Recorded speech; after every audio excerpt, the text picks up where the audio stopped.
Hello and welcome to George Sparky Anderson Field. I'm Knight Uretsky, joined alongside Ryan Milano, and today we have a matchup against the Conejo Oaks as they host the San Luis Obispo Blues on 4th of July. It's a beautiful day for baseball, enjoying America's pastime on America's birthday, and let's just get right to it to the starting lineups. For the San Luis Obispo Blues, leading off, Ryan Cermak, the center fielder. He's followed by Mason Grotto, who was the CCL's batting leader entering the game on Friday against the Oaks. He's going to be in left field. Austin Shell, the first baseman, he's batting third. Vince Martinez, the DH, he's going to be in the cleanup spot. Tate Samuelson, the third baseman, follows. AJ Esperanza, who's the catcher that hit the go-ahead two-run home run in the bottom of the eighth against the Oaks on Friday. He's going to be in the sixth spot. In the seventh spot, Grant Burton, the right fielder. He's followed by Ryan Fenn, the second baseman, and Ruben Mercado, the shortstop, ends the lineup for the Blues. Defensively for the Oaks, you have Austin Carrillo in left field, Raul Sandoval in center field, TJ Foreman in right field, and then on the infield, you have Grant Smith and Brendan Bobo at the corner, Smith at third, Bobo at first, JT Naviak at shortstop, Zach Gregory at second base, and Anson Arrows behind the dish. Brian Perez is going to be the man on the hill today for the Oaks, and we're just about to get set.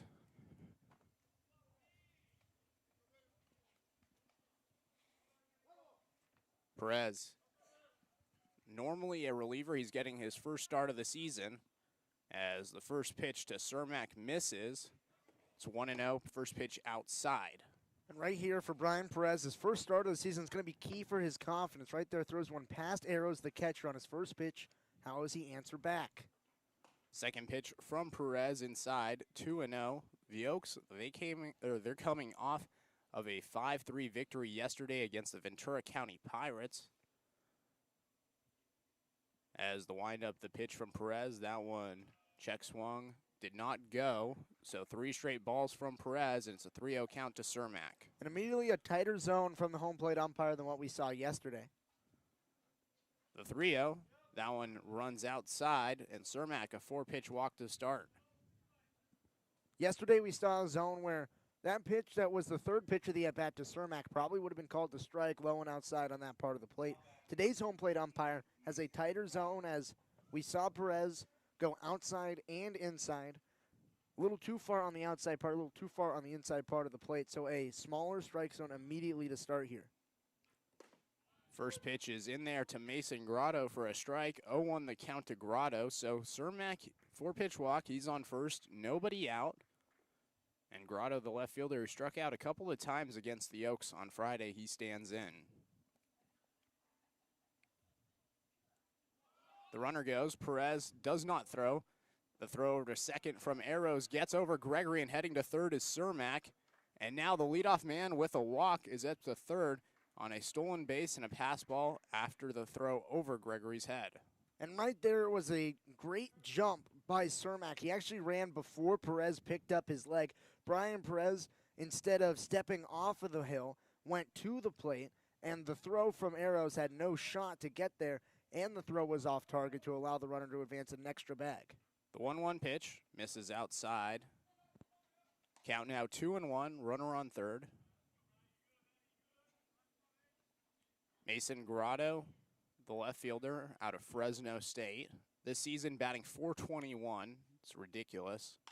As he now rips a single to right field. Coming in to score is Cermak, taking a lead around first is Grotto, and the first two men get aboard, and already 1-0 lead for the Blues. And it's incredibly important for Brian Perez here to come back into the strike zone. Right there, he left one on the outside part of the plate. It was elevated belt high, but it's not a poorly executed pitch, especially with the way that this umpire's been calling the strike zone early, and Perez has been struggling to find that zone.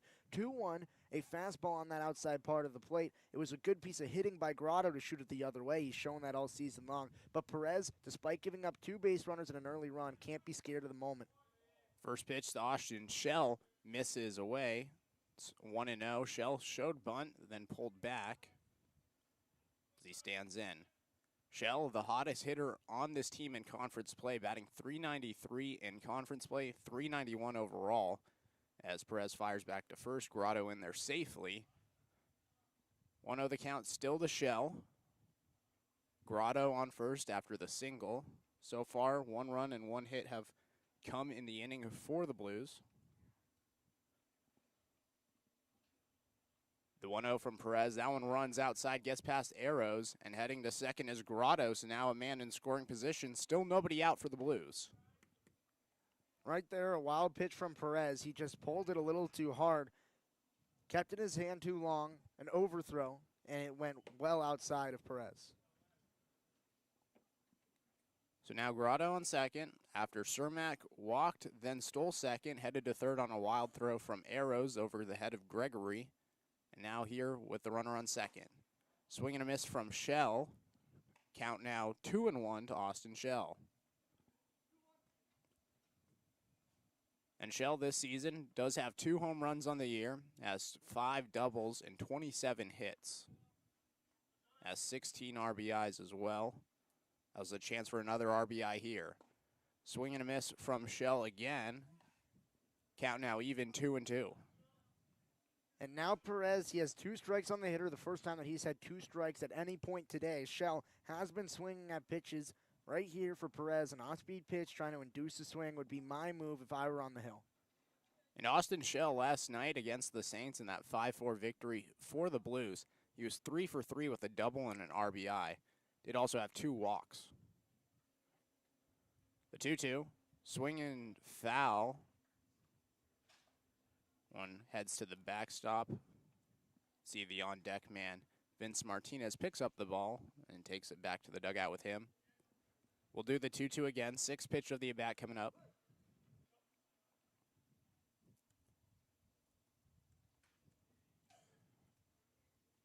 Perez is set. The pitch, that one runs high and away. Now the count is full, 3-2 to Austin Shell. And Shell, he's now about to see his 7th pitch of the at-bat. And for Perez, it's important to go right into the strike zone, not let another batter aboard. Trust your defense despite having a ground ball get through the hole of the last batter. Shell grounds this to Smith, the third baseman. He catches it in fair territory, throws over to first. Play is made, but heading over to third is Grotto. So a ground out from Shell on the 8th pitch of the at-bat. And now a runner on third and 1 out. And for Perez, his first out of the game, his first out as a starter for the Oaks, it's important for him to just get comfortable on the hill. I was talking to him before the game. He said at Glendale they didn't have a season. When he was at Glendale in live practices, he was a starter, but he hasn't been a starter in a live game for over a year's time. So it's important for him to get comfortable at the start of the game. As this one to Martinez is grounded to the shortstop Naviak, throw over to first in time, but Grotto comes in on the RBI ground out from Vince Martinez, and now 2 are gone with a 2-0 lead for the Blues, and now 2 out. And we saw last game, Chris Torres, he gave up 2 early runs in the first inning, but then came back with a stellar last 4 innings of his performance. Right here, Brian Perez trying to do the same after giving up the 2 early base runners, now trying to come back and shut down the Blues for the rest of his performance. Tate Samuelson at the plate as the first pitch to him misses inside, 1-0 to Samuelson. So far, Cermak led off with a walk, came around to score, then Grotto hit him in with a single. As the second pitch to Samuelson runs outside, 2-0. Then Shell, he grounded out to the third baseman Smith. That advanced Grotto over to third, and then Martinez grounded out to Naviak, bringing in Grotto. The 2-0 in there for a strike, 2-1 to Tate Samuelson.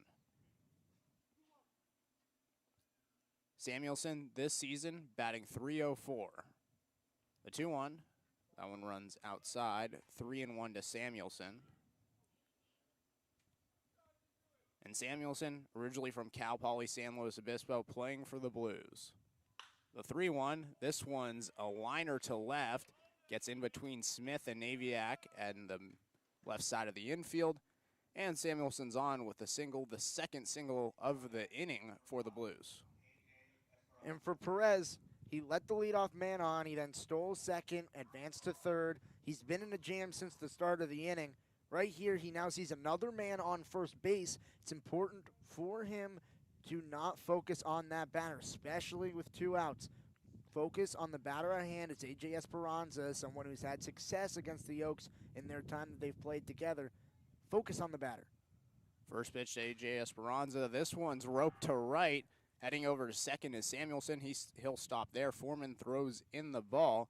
And now back-to-back singles on back-to-back pitches. And now 2 are on with 2 outs for the Blues.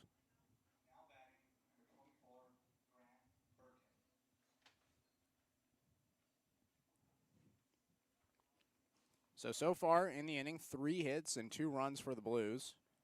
2 runners on, and up to the plate, Grant Burton, the 7-hitter. He's playing right field today. Samuelson on second, Esperanza at first. As the first pitch to Burton is swung on and missed, it's 0-1. Burton on the year. He's played in 4 games prior to this one, so his 5th game of the season, batting .167. 2 hits and 12 at-bats. This one's lifted high in the air in the infield. Brendan Bobo going back, he makes the play, and the inning is over. So 2 runs on 3 hits, no errors, 2 runners left on base. We head to the bottom of the first inning. The Oaks, they trail 2-0. You are listening on the Conejo Oaks live stream, presented by KDTV.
Knight Uretsky, Ryan Milano with you here at George Sparky Anderson Field.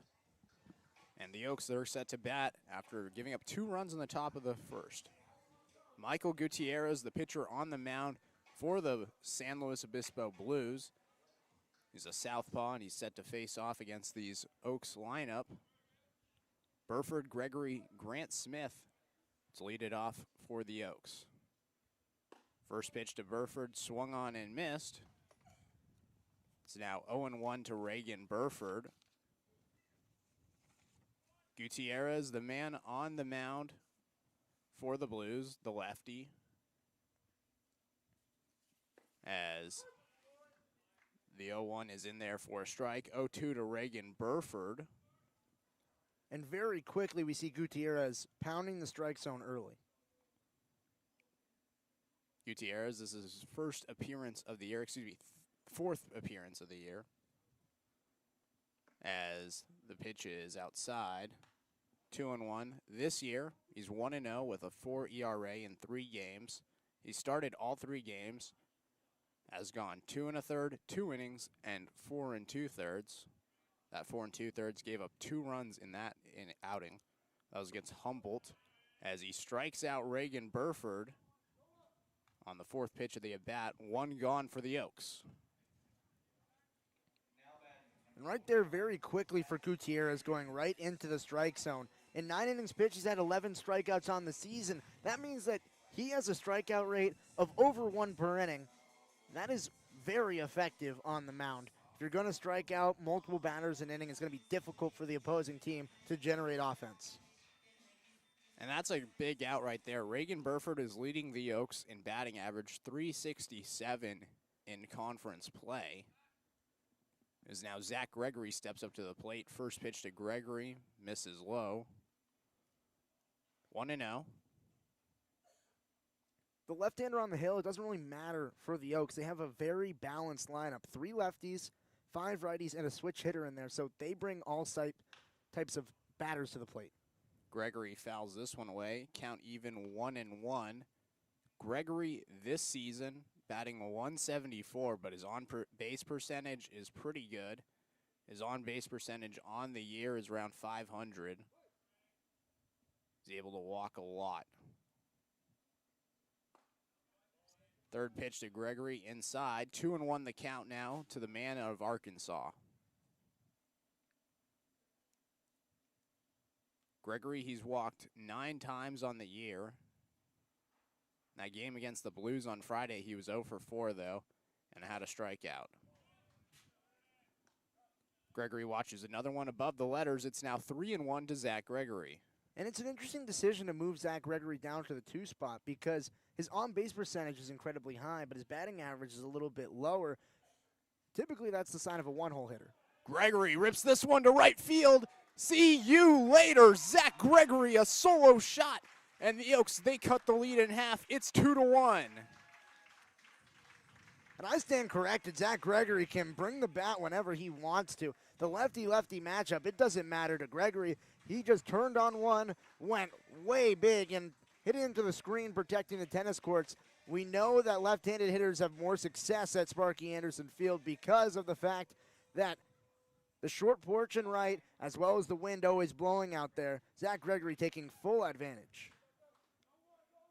So Zach Gregory, a solo shot. It's 2-1, and Grant Smith, the 3-hole hitter, steps up to the plate. Nobody on, 1 out. First pitch to Smith. He bunts. This one's going up to the third base line. Gutierrez, the pitcher, fires over to first. Smith is retired on a bunt. And a good idea by Smith, just a little bit too far inside of the field of play. You'd like to get that a little bit further down the line because Smith has the speed in the box in order to get down the line on a bunt single. Right there, he was trying to get on. I like the idea. Just a little bit more down the line, and it would have been perfect. Snap to the plate. Brendan Bobo on with nobody on and 2 outs. Bobo this season batting .206 in conference play, but overall on the year, he's batting .333. First pitch to him, a curveball inside, almost clipped him. Does not. 1-0 the count. Bobo does have a hit in each of the last 3 games he's played, as he hits this one to the second baseman, Fenn. Fenn throw over to first, and Bobo is retired on an F3 play. So that'll do it for the bottom of the first inning. Just the 1 run on the Zach Gregory solo shot. And the Oaks, they cut the lead in half. It's 2-1. We head to the top of the second inning. The Oaks, they're still trailing. You are listening on the Conejo Oaks live stream presented by KDTV.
Knight Uretsky, Ryan Milano with you. Ryan Fenn steps up to the plate. The Blues, they're leading 2-1 here in the top of the second inning.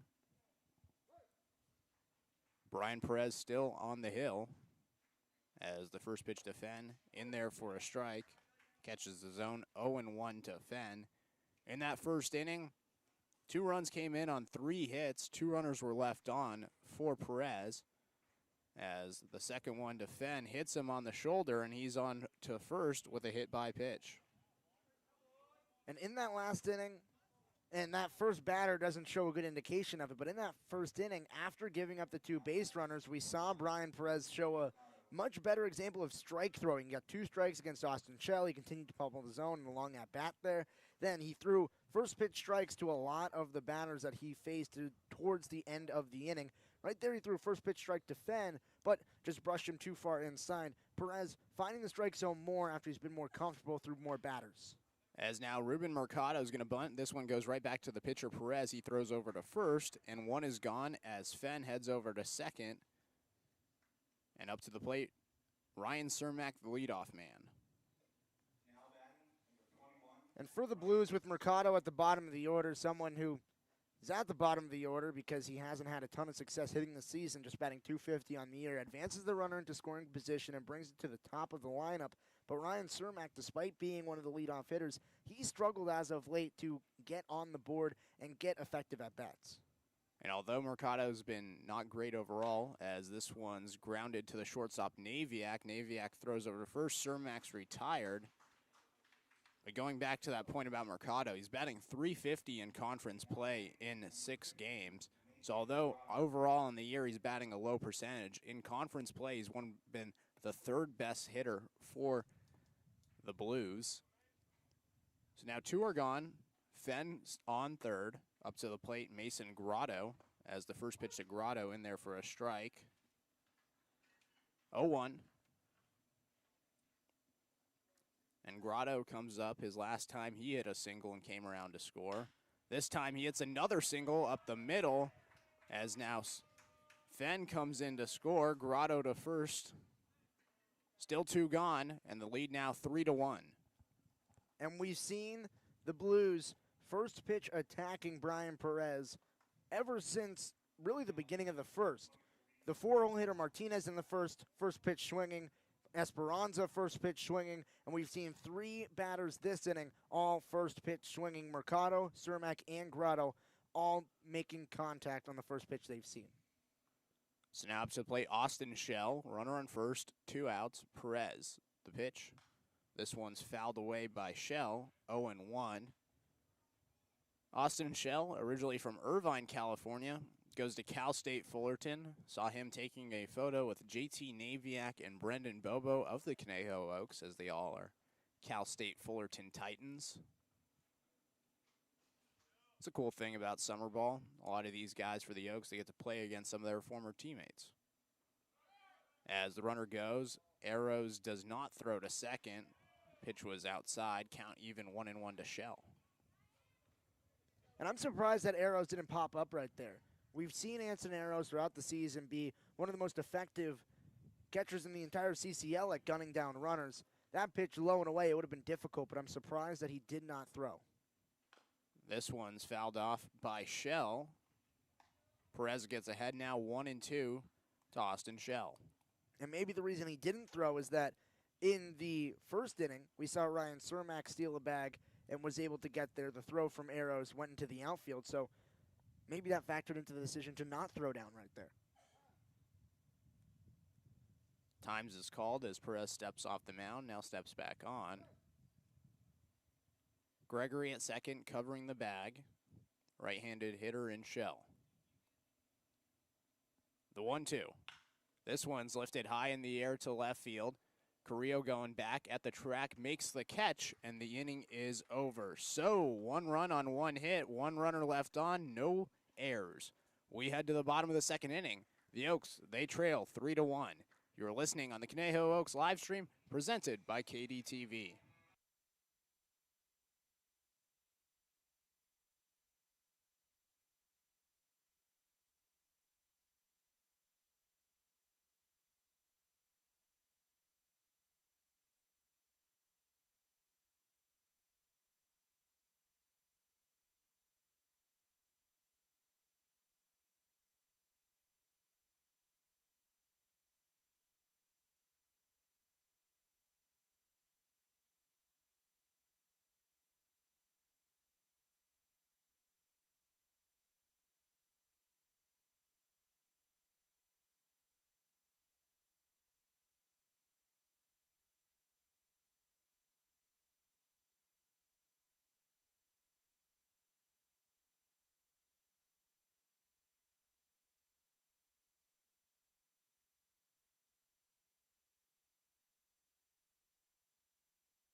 Knight Uretsky, Ryan Milano with you. Bottom of the second inning.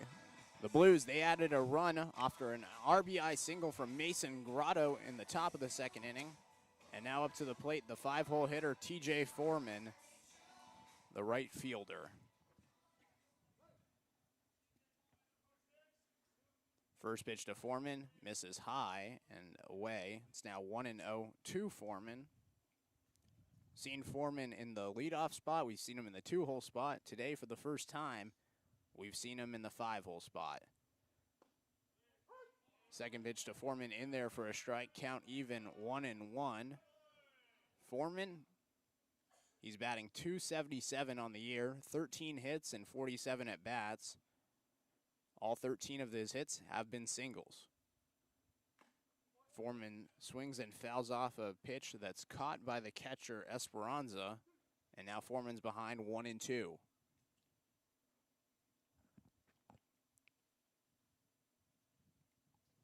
Foreman, normally a leadoff hitter, is leading off this inning. So the fastest man on the team for the Oaks. As he swings and misses at the 1-2 pitch, he strikes out. Second K of the day for Gutierrez, and the 11th strikeout of the year for Foreman. And Gutierrez has done a good job of just coming inside to the strike zone. The Oaks, they have been doing a good job of attacking that first pitch, but sometimes they just haven't made contact. You saw it both with Burford and with Foreman, striking out swinging on 4 pitches each, but we've also seen some pitches left over the middle. For instance, the home run that was given up to Gregory. Snap to the plate, Anson Arrows, as he takes the first pitch in there for a strike, 0-1. Arrows this season batting .313, .364 in conference play, has an on-base percentage of .500. As he swings and misses at the 0-1, it's now 0-2 to Anson Arrows. And we've seen a few times this season Anson Arrows get down in the count. Right here we see him in the right-handed batter's box. We typically see him in the left-handed box with the amount of right-handed hitters, or right-handed pitchers we see in the CCL. Arrows takes one inside. It's now 1-2 to Arrows. And you mentioned the switch hitting. Asked him about that. He said he's been switch hitting since around the 8th grade. Says he's gotten a lot of work at the left-handed side, but he still gets excited batting righty as he swings at the 1-2. Similar result to Foreman. Strikes out swinging. Third K now for Gutierrez.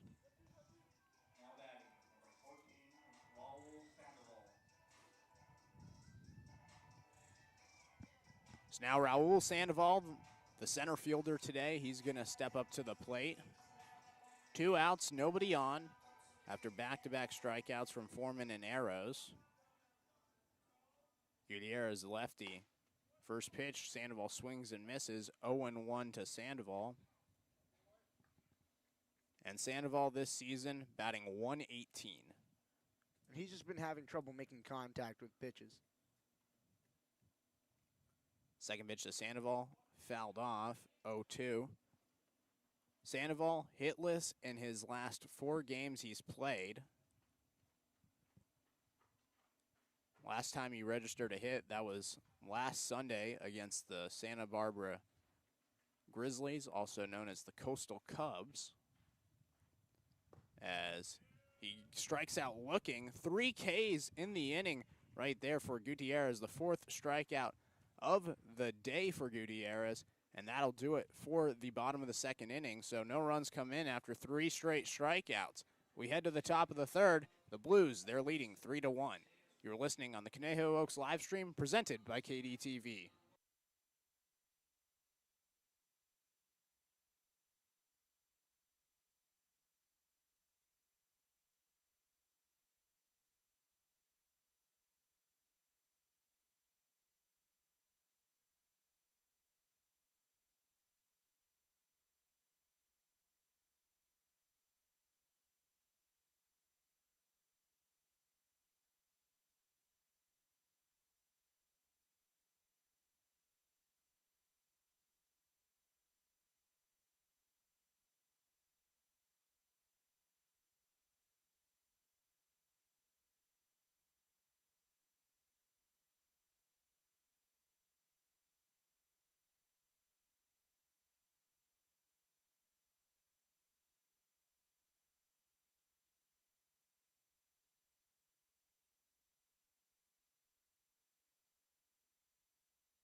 Back for the top of the third inning, Vince Martinez, the DH, up to the plate now for the Blues. His second time today after he grounded out on the first pitch he saw to him in the first. Stands in to lead off here in the top of the third. Perez still on the mound for the Oaks. The windup, the pitch. That one's in there for a strike to Martinez, and after Martinez grounded out on the first pitch he saw the first time up, takes it. It's now 0-1. And Martinez, he's playing in his third straight game after arriving on Friday. This time he fouls it away. It's now 0-2 to Vince Martinez.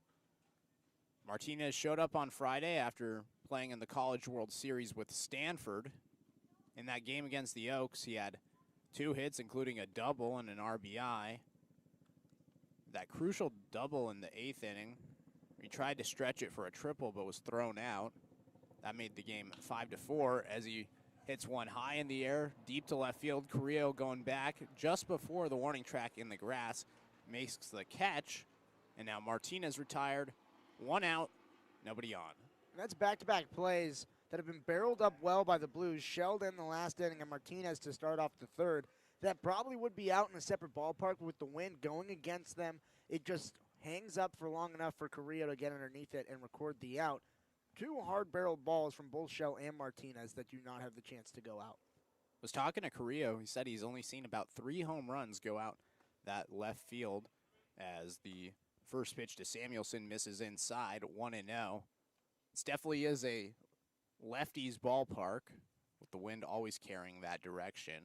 The 1-0, this one's grounded to the right side. Gregory spins, throws the first wild throw, and in there safely is Samuelson. Going to credit him with a single.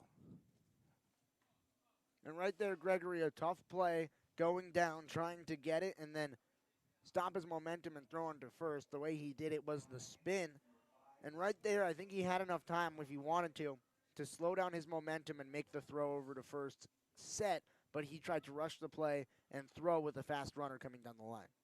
So now A.J. Esperanza, who's hot as ever against the Oaks, his last time up, he had a single. That was a roper to right.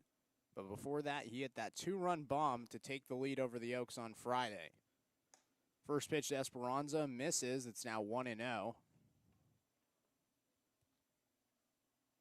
And that was a huge hit right there for the Blues as it gave them the lead as they hung on to win. As Perez delivers a strike, it's now even 1-1.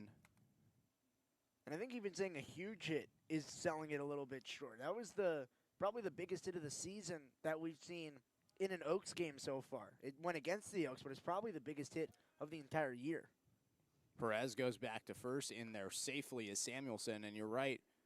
But even in addition, it was a monstrous shot, and it was going against the wind. The wind there in slow was carrying towards left field, but he hit a moonshot to right despite the wind. Has the wind in his favor today as Perez fires. This one's inside. 2-1 to Esperanza now. Esperanza this season batting .364 with the Blues. Only batting .250 in league play. This one's lifted high in the air, left field. Carrillo, he sits under it, comes in a little, now makes the play. Heading back to first is Samuelson, and Esperanza's retired on an F7. And Carrillo's been getting a lot of work over the past few innings with the right-handers that are in the lineup, as well as some of the left-handers that have been going either opposite way or pull power towards that side. Carrillo has been having to shade both to his right and his left on 3 different balls in the last 4 batters that have been hit that direction. So now up Grant Burton with a man on first, 2 outs. The pitch from Perez misses. 1-0. Burton, his first time up, he flew out to first base. That was to Brendan Bobo. That was to end the first inning. As this one misses inside. It's now 2-0. Burton on the year, batting .167. Also from Stanford University. He's played in 4 games. as he swings and misses at the 2-1 or 2-0, and now it's 2-1. Yesterday against the Saints, he went 1 for 4 with the run. That run came off of a home run. It was a solo shot. But in the other 3 at-bats, 3 strikeouts. As he lifts this one high in the air, left center field, chasing back is Sandoval. He makes the play right at the warning track, and the inning is over. So no runs come in for the first time today for the Blues on just 1 hit off of a single from Tate Samuelson. We head to the bottom of the third. The Oaks, they're trailing 3-1. You were listening on the Conejo Oaks live stream, presented by KDTV.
Knight Uretsky, Ryan Milano with you. Bottom of the third inning, the Blues, they're leading 3-1.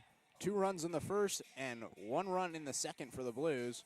1 run in the bottom of the first for the Oaks. That was a Zach Gregory solo shot to right field. And now to the plate, JT Naviak, the shortstop. It's his first time up as Gutierrez fires a strike outside corner. It's now 0-1.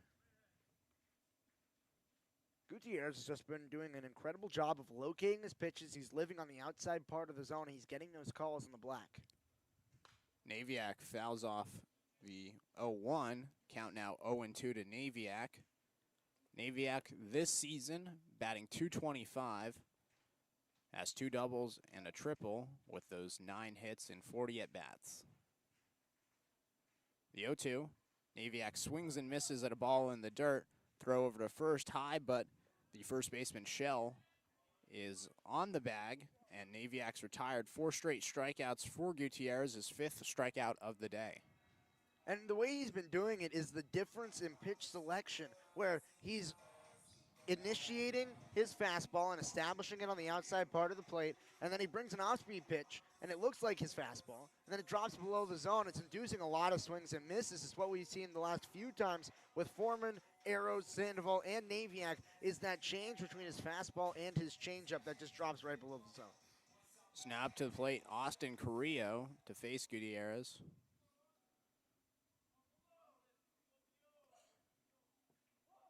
Carrillo showed bunt, pulled back. Pitch not called for a strike. 1-0 to Austin Carrillo. Carrillo this year in conference play, he's batting .316 as takes the ball inside. It's now 2-0 to Carrillo. Overall, he's batting .333. Has 10 hits and 30 at-bats. 1 double, 1 RBI. Also has 4 walks. Also has been hit by a pitch a couple of times.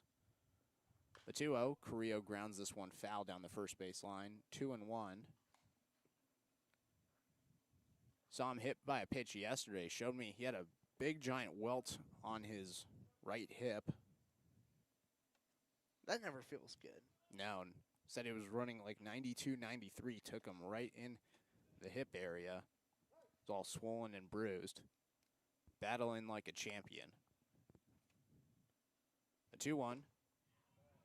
That one misses low. It's a ball. 3-1 the count to Carrillo.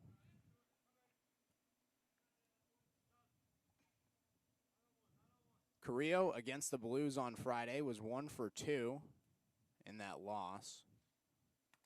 Had a single as the 3-1. That one's a strike. Carrillo thought it was a ball, threw his bat back towards the dugout. It's a long walk to go get your bat. And I'll tell you, this strike zone from the home plate umpire is going to be ginormous. Umpires do not like when you show them up like that, throw your bat. And I know that Austin Carrillo wasn't trying to show up the umpire. He thought that ball was high. But now, any pitch that's getting anywhere close to the zone is going to be called a strike. You're not going to be walking in this at-bat unless it's bouncing in if you're Austin Carrillo. The 3-2. Curveball. It was a slow bat throw to the dugout. Carrillo does get on, and that was a close pitch. And I stand corrected. Normally umpires, when you show them up like that and throw your bat on a ball that they call a strike, they want to call a strike on the next pitch. Right there, that pitch was probably closer than the last one. The umpire probably gave one back to Carrillo right there. So now up to the plate, Reagan Burford. As he stands in with a runner on first, 1 out after the Carrillo walk. Lefty on righty matchup. Gutierrez, he delivers towards the plate. Check swing from Burford does not go, 1-0. Burford, his first time up, he struck out on a 4-pitch at bat. Stands in for the second time this season, batting .289 on the year. Did hit for the cycle against Academy.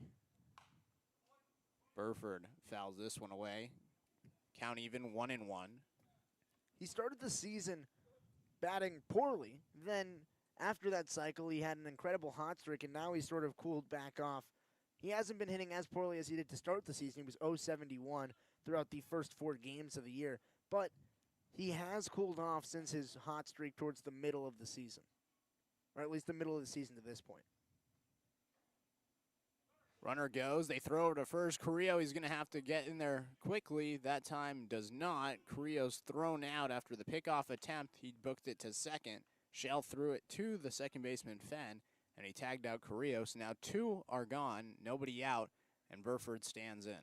That's the difficulty with trying to run against a lefty. Shell, he has a high leg kick and one where it takes him a little bit of time to get from where he starts his motion to get to the plate. So Carrillo ran, but the leg kick is so high that he was able to throw over to first. Pitch is high from Gutierrez. It's actually Gutierrez with the high leg kick, but it is hard to run on a lefty. 2 on the count now to Burford. Burford, originally from Memphis area in Tennessee, playing at Ole Miss. As he swings and misses. Nope, they said he foul-tipped it, but still, 2-2 the count now.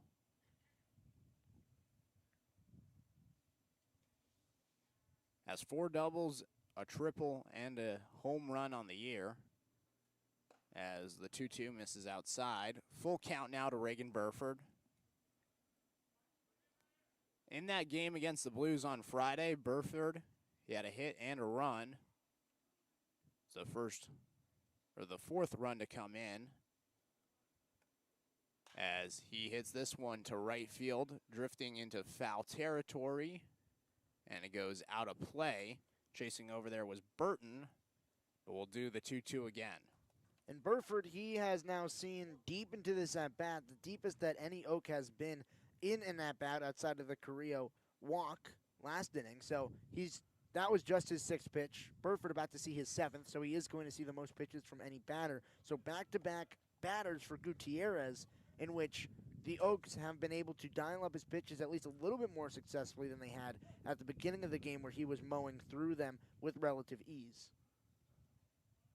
The payoff pitch. That one's low, so back-to-back walks for Gutierrez. And now a runner on with 2 outs.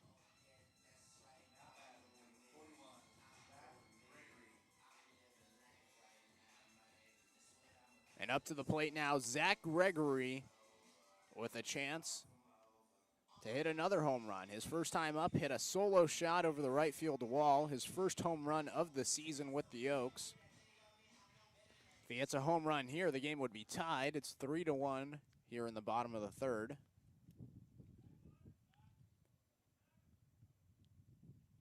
Gutierrez throws back to first. In there safely is Burford. Almost got picked off there. Yeah, he took a false steps towards second base on the pickoff attempt and then had to scramble back to get back to the bag. It was a close play on the pickoff. So after an SEC guy in Burford, we have an SEC guy in Gregory. Pitch outside, it's ball, 1-0. And right there, Burford, when Gutierrez went to the plate, because he's a lefty and because of that leg kick in which Burford almost got picked off, Burford actually took a step back to first base and then took a large secondary lead after. And I think that's what the Oaks have to do if they're going to try to get a big lead or potentially run on Gutierrez.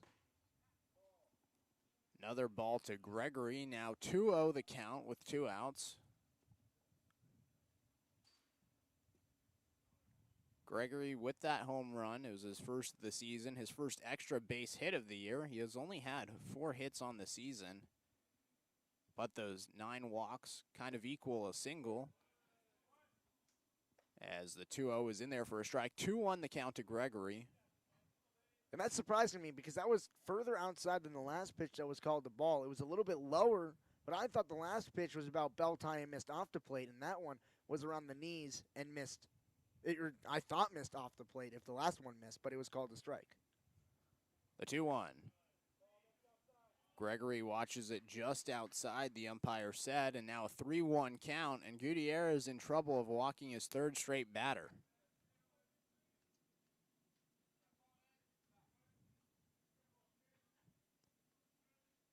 Burford leading off from first. Gutierrez, he's set. The 3-1.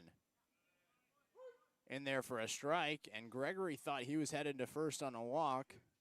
Does not, has to pull back, and now a full count. And that's the second time we've seen this home plate umpire zone expand in the last 2 innings on a 3-1 count.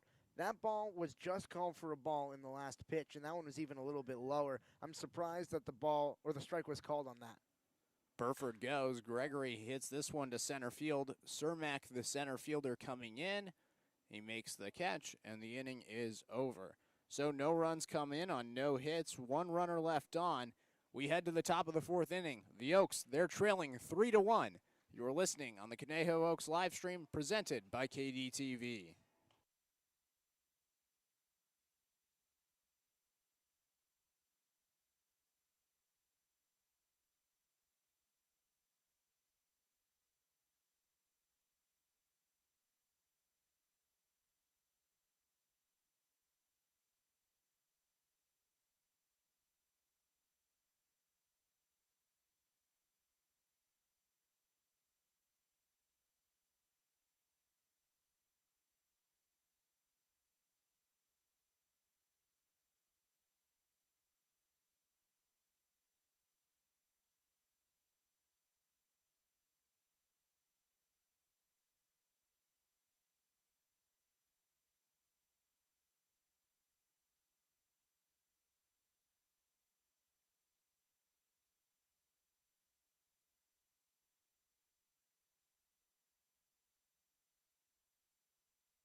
Knight Uretsky, Ryan Milano with you. Ryan, innings 4, 5, and 6 are yours for play-by-play. Ryan Fenn leading off the 4th inning. Fenn playing second base for the Blues. His first time up, he was hit by a pitch on the second pitch of the at-bat. Brian Perez, the man who hit him, still on the hill.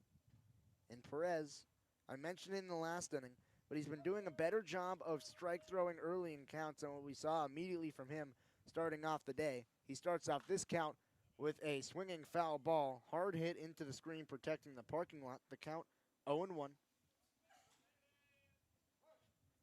Slight shade to the right-handed batter. The 0-1 lined into left field. It's going to drop in front of Carrillo. So a single for Ryan Fenn, the second time he's been on today, the first hit for him of the day. And Perez, he has given up a few hits on the outing, but he has been able to escape the jam in the last few innings. Here we see him with another leadoff man on. And Perez, he's been impressive the last 2 innings. He had a 10-pitch inning in the second, a 13-pitch inning in the third. And right now, the hitters, they're just hitting the ball really early. He's throwing a lot of strikes. Ruben Mercado, the man to the plate as a pickoff attempt towards first.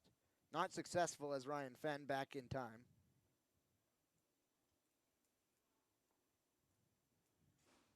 Fenn, somewhat of a threat to steal bags. He has 3 stolen bases on the season. Pitch to Mercado as Fenn goes. The throw down. It's in time, and he's out. The tag applied by Gregory Ansoneros, showing off the cannon behind the dish. We've seen him catch so many people stealing this season. Ryan Fenn, just another victim. And right there, that was a perfectly thrown ball right there from Arrows.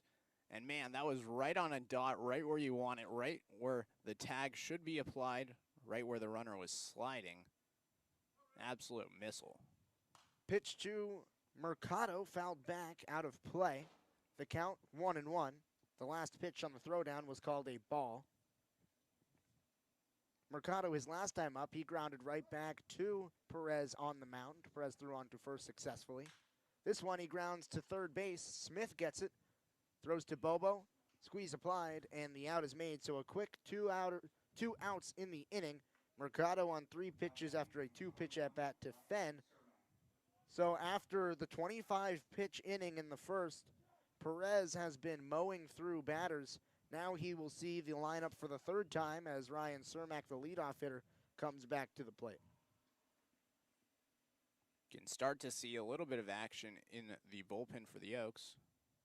First pitch to Cermak, brushes him back. 1-0 the count. Looks like Evan Gray's warming up down there. Not yet throwing, but he is warming up, getting loose. The 1-0 catches the top of the zone for a strike. The count 1-1. Cermak, his 2 times up today, walked, stole a bag, and came around to score in the first. That was the first run for the Blues, as he lines one into center field over the head of Gregory, and a 2-out single for Ryan Cermak. That's his first hit of the day. 2-out hitting for the Blues. It was the Achilles heel for the Oaks in Friday's game against San Luis Obispo.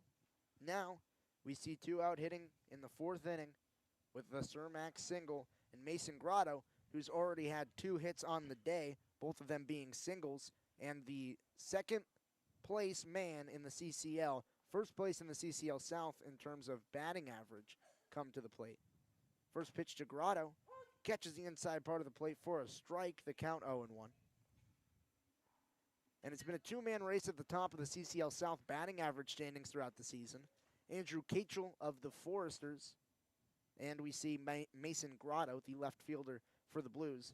Those have been the 2 that have been at the top throughout the entirety of the beginning part of the CCL season.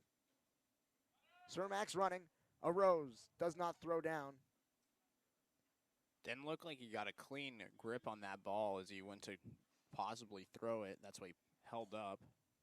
So Ansoneros has to eat it behind the dish. That pitch, a ball. Count 1-1 to Grotto. Again, the slight shade defensively to a righty hitter. Gregory close to the bag at second. Perez, he steps off to check the runner.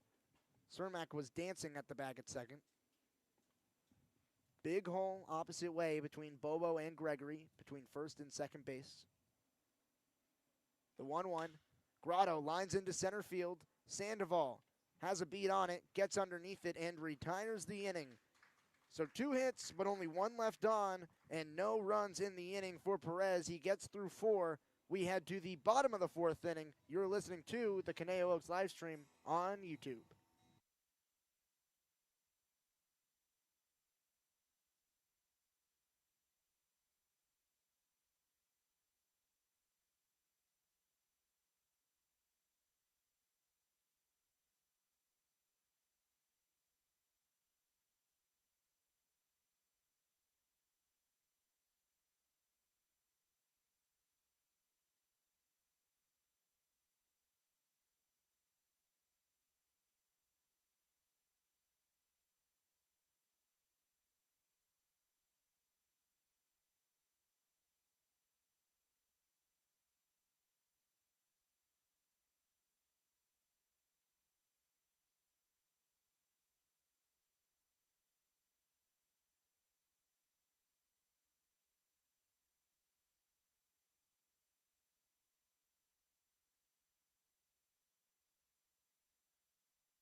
Bottom four, Grant Smith, Brendan Bobo, TJ Foreman.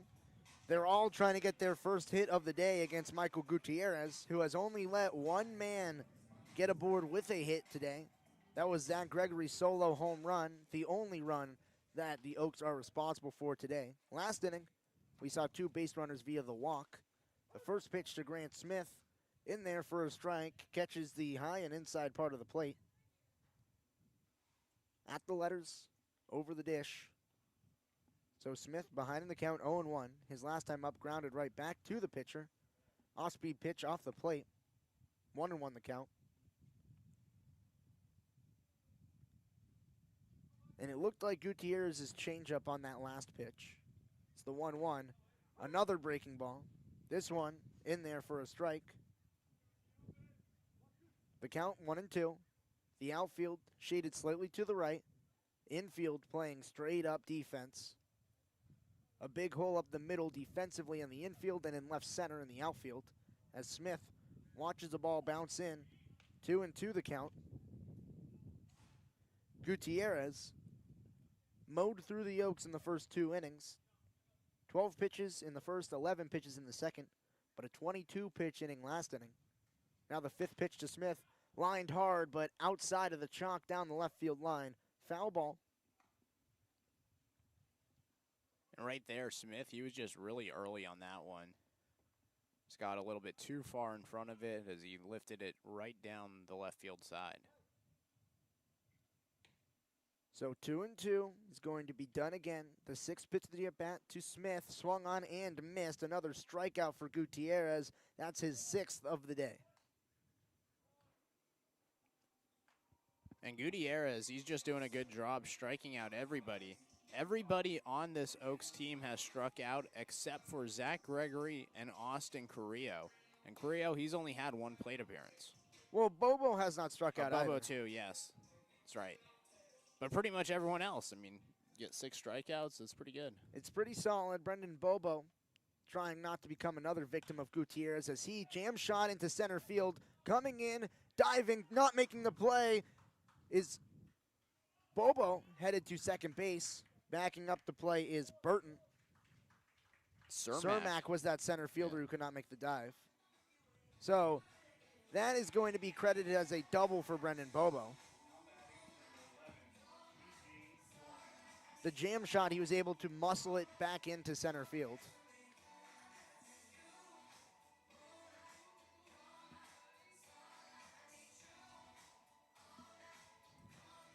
TJ Foreman now to the plate, a runner in scoring position. And the Oaks, they have to take advantage because Michael Gutierrez has been phenomenal so far today. It's important that when the Oaks do get runners in scoring position, that they come around to score.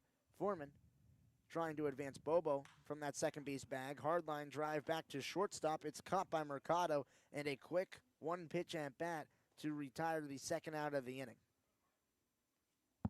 And Foreman, he's been lining a lot of balls. Some of them have been right at guys, like the shortstop we just saw there. But, you know, that's something that he's been working on. He's been trying to line a lot of balls. That time just couldn't muscle it over the head of Mercado, and it results in an out.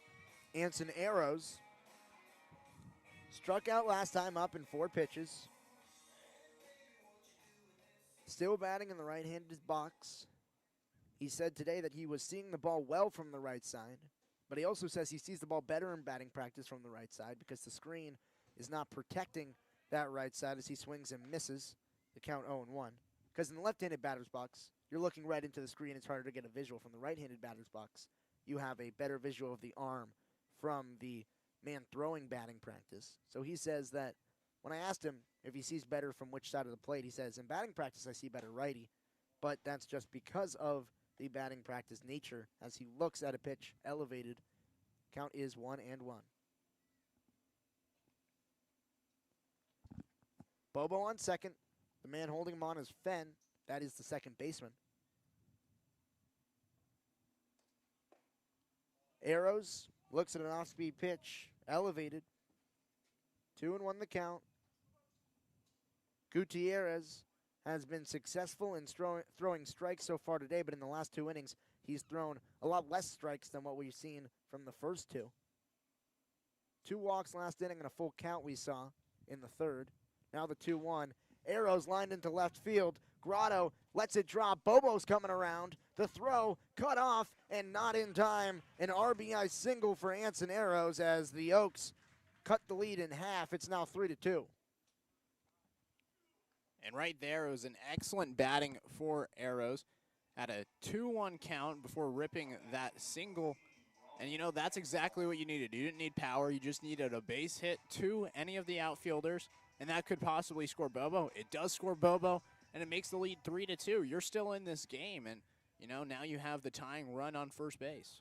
Still in it, especially the way that we've seen some of the bullpen arms for the Blues be pitching this season, as Sandoval fouls one straight back into the catcher Esperanza. His mask falls off and the ball careens back to the screen.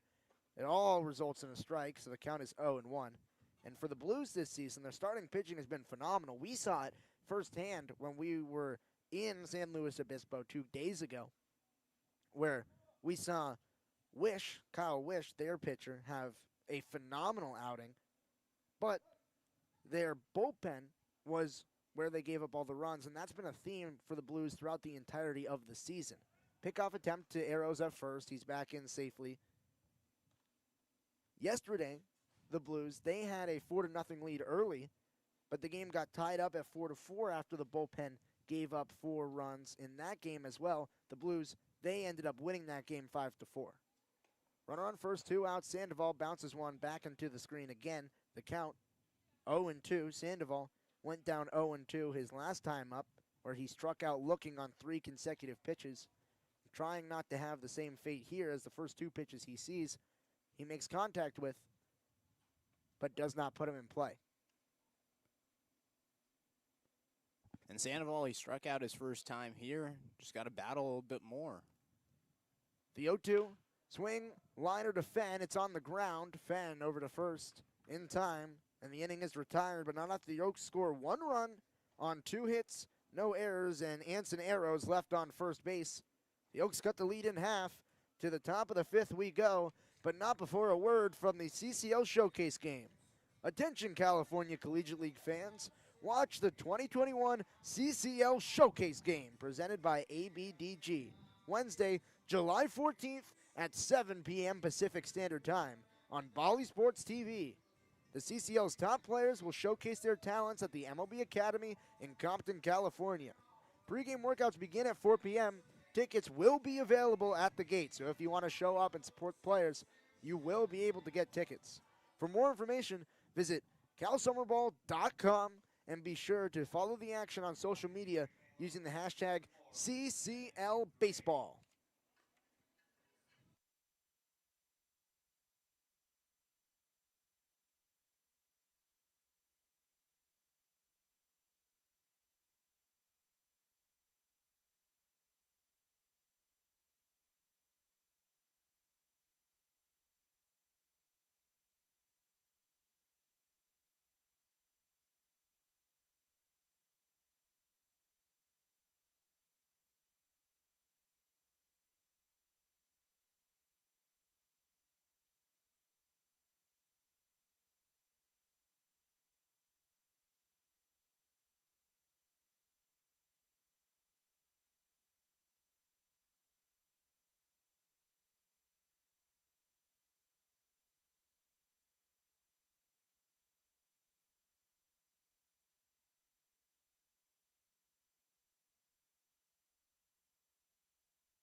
New pitcher on the mound for the Oaks, that's going to be Evan Gray. Brian Perez's day is done. 4 innings pitched, 6 hits, 1 walk, 1 hit by pitch, 8 total base runners, but only 3 earned runs allowed. A solid performance for Brian Perez, a typical reliever. Tried his chops on the hill to start, and after a 2-run first inning, he was able to come in 3 innings of just 1 run baseball after that. Gray, he's facing off against Austin Shell. First pitch to him, misses for a ball. The count is 1-0.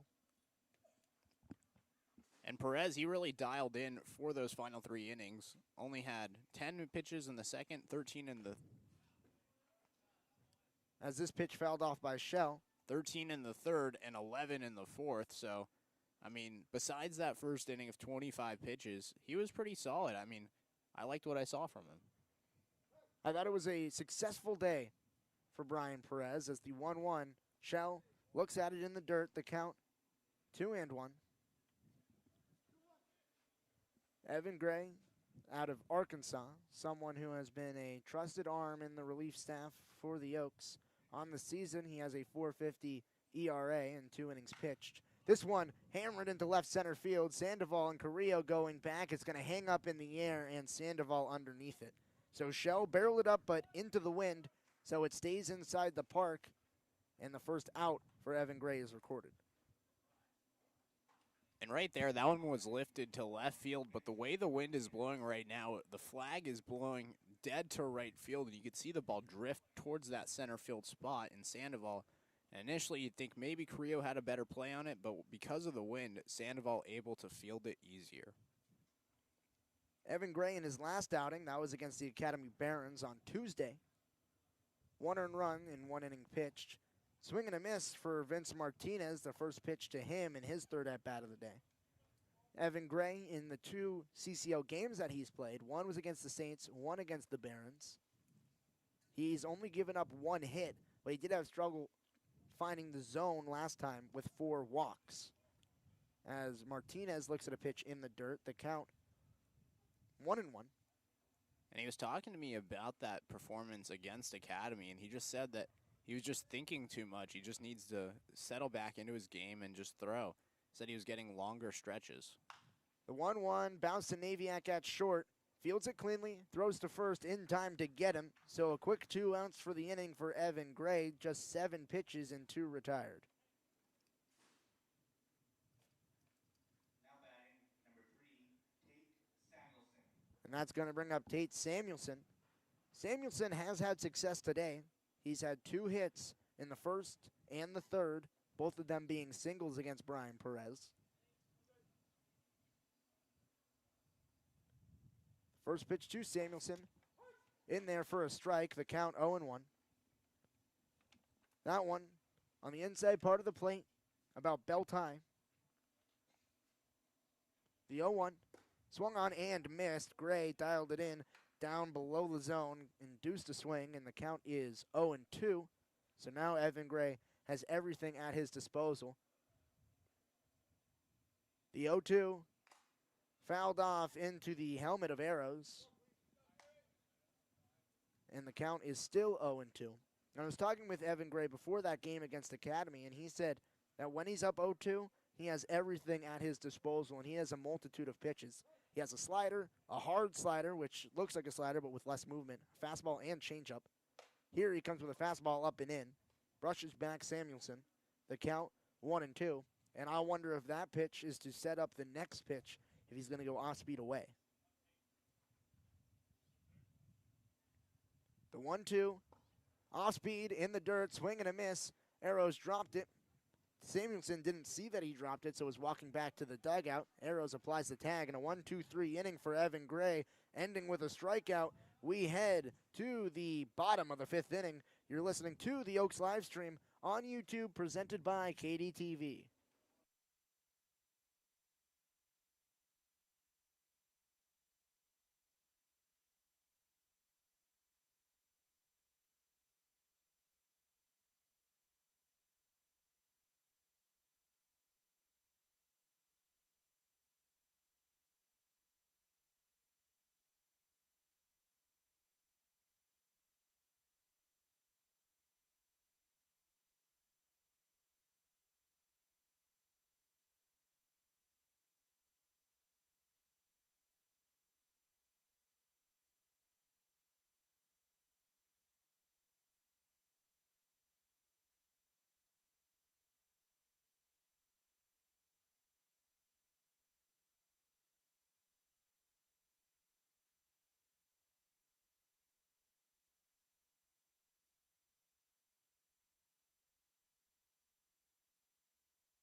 Bottom 5, Michael Gutierrez still on the mound. Thank you for the correction on the pronunciation in the chat as JT Naviak swings through the first pitch of the inning. 0-1 the count. And we've seen Gutierrez be mowing through batters as right here he induces a swing and a miss at the bottom of the zone. The count is 0-2. And Naviak, we've seen him fighting as well in that bottom of the zone. In the last time up where he struck out on 3 pitches, he opened up with a fastball low, then a changeup that dropped lower. This time, Naviak does not give him the satisfaction of a 3-pitch strikeout by swinging at an off-speed pitch that misses the zone low. So now the count is 1-2. And the tendency of Gutierrez, at least in this game, as the 1-2 fouled off out of play, 1-2 will be done again, is that he starts outside with a fastball, then likes to come back with a changeup, low in the zone as well, and then he has everything at his disposal where he likes to go outside, he can bring another changeup, he can go inside, as this one is grounded to shortstop. Pick up by Mercado over to first in time, and Naviak is retired for the second time today. And Naviak, he's just been going on a real cold streak. I mean, he started the season one of the better hitters for the Oaks. Him and Brendan Bobo both started extremely hot, but since then he's really cooled off. And I mean, today a strikeout and a ground out just hasn't been his last week. Austin Carrillo, he's coming to the plate for the second time today. He reached base on a walk in the third, but was caught stealing. That caught stealing was by Gutierrez on the mound because he picked off Carrillo as he went. First pitch to Austin Carrillo. Catches the outside part of the plate. It's a strike. The count 0-1. Last time up, Carrillo, he saw 6 pitches in a full count before he got aboard with the walk. On the 5th pitch of that at-bat, he thought the 3-1 count gave him the free bag at first. As he watches an off-speed pitch drop right into the zone for a strike, the count quickly 0-2 to Carrillo.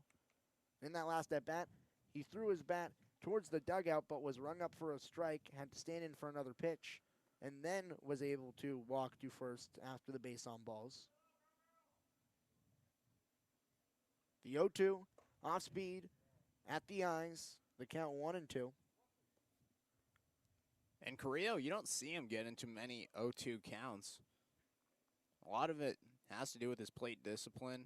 He's a great hitter. He can see the ball really well. Yesterday, he had a 9-pitch at bat, and he was just fouling off everything.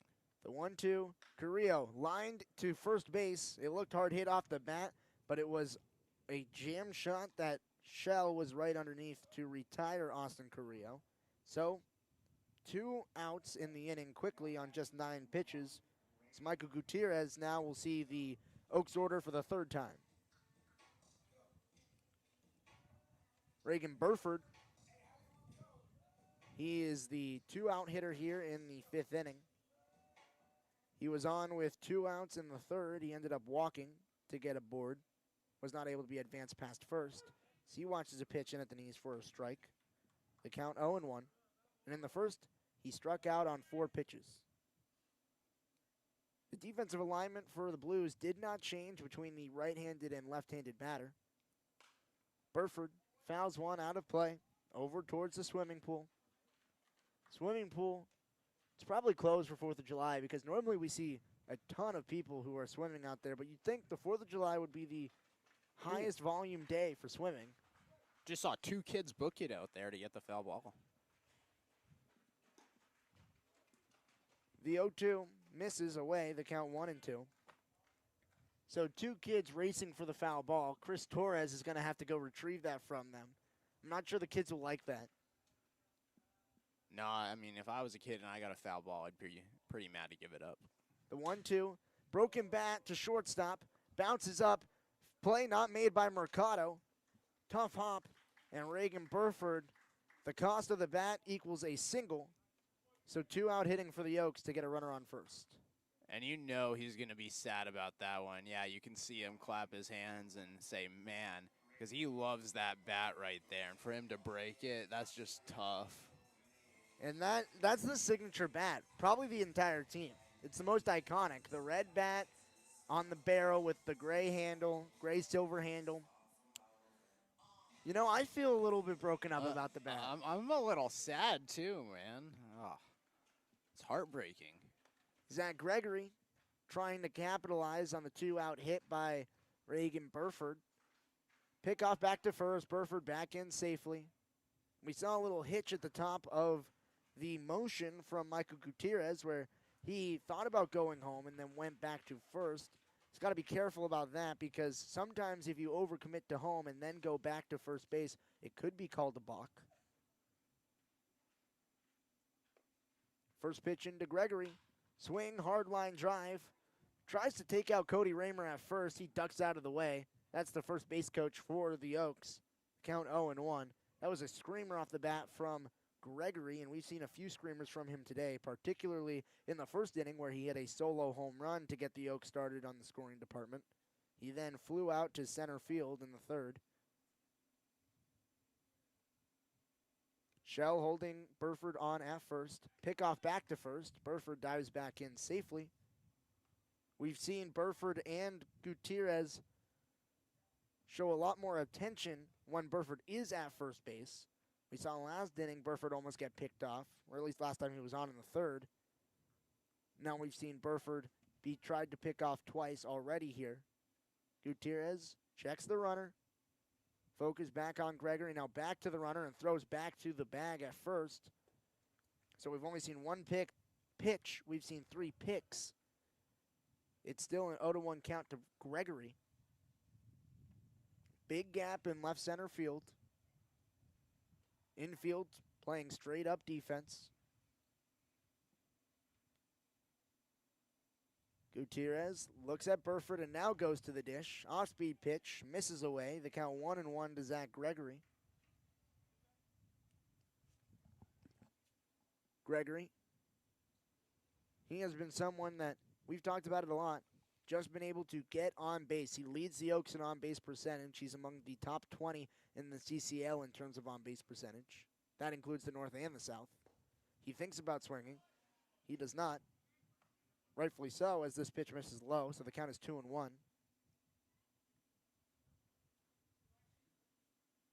And right now for Gregory, there's 2 outs. Don't need to go power again. You already went yard the first time. Right here, you just need another single, maybe a ball hit to the gap, which is a lot of contact in this batting. The 2-1, Gutierrez misses high. The count 3-1. And Gregory, he's already compact in stature. He has a lot of muscle in his frame, but he crouches down in his stance to make the box a little bit tighter, and it's difficult to try to get into that box if you're Gutierrez. Gregory, one of the shorter players on the team at 5'10". Back to the dish. Gregory launches one deep to right. 2 in a row. Zach Gregory, his second home run of the day, and the Oaks take a 4-3 lead. Zach Gregory is feeling it at the plate right now. He just launched one to right for the second time today, and the Oaks take a 4-3 lead over the San Luis Obispo Blues. And Zach Gregory right there, I mean, I take back what I said, didn't need to go for power. You know what, he does need to go for power. It takes back the lead for the Oaks, and man, similar counts. It was the 5th pitch of the at-bat, stays in, gets a favorable pitch, and just sends it the other way. You love to see it on the lefty-lefty matchup. It doesn't matter to Zach Gregory, and sent 2 to right field, and 2 big home runs today. And that's where the broken bat from Reagan Burford, I think he's okay with it a little bit more now that he's came around to score as the first pitch to Grant Smith misses high and away, a ball. And you don't want to break your bat and be stranded on first, but if your teammate is going to hit 2 home runs to score you, I think that you're fine as this one is fouled straight back by Grant Smith. I don't know, Knight. Does the home run and run scored make up for the broken bat? I mean, it depends. If they win 4-3, then it absolutely does. If they lose this game, maybe Smith, not. hard line drive to left. Tracking back is Grotto. The wind keeps it in the park, and Grotto makes the catch. So 2 runs in the inning, Another Zach Gregory home run bringing those in. No one left on base on 2 hits. No errors for the Blues, and we will head to the top of the 6th inning. The Oaks, they now lead 4-3, trying to keep it, as we will keep it here as we read an ad read from the CCL Showcase game. You can watch the CCL Showcase game. It's presented by ABDG. Wednesday, July 14th. It's at 7 p.m. in Compton, California. It will be presented on Bally Sports TV. CCL top players will showcase their talents at the MLB Youth Academy. The pregame workouts for that game will start at 4. Tickets will be available at the gate for that game. For more information, visit calsummerball.com and be sure to follow the action on social media using the hashtag CCLBaseball.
Evan Gray for his second inning of work. Esperanza squares to bunt, fouls it out of play. The count 0-1. Gray, he allowed 2 hits in the last inning, but only left 1 runner on base, as Anson Arrows caught one of the runners stealing. The 0-1 misses low. The count 1-1. And actually, correction, I was talking about the 4th inning. In the 5th inning, Evan Gray went 1-2-3. The 1-1 fouled out of play towards the left. The count 1-2. And Gray today, he's looking impressive. I mean, that 1-2-3 inning had 2 outs off of a flyout and then a ground out. Then he had that strikeout. It's looking a lot like we saw him against Royo Seco.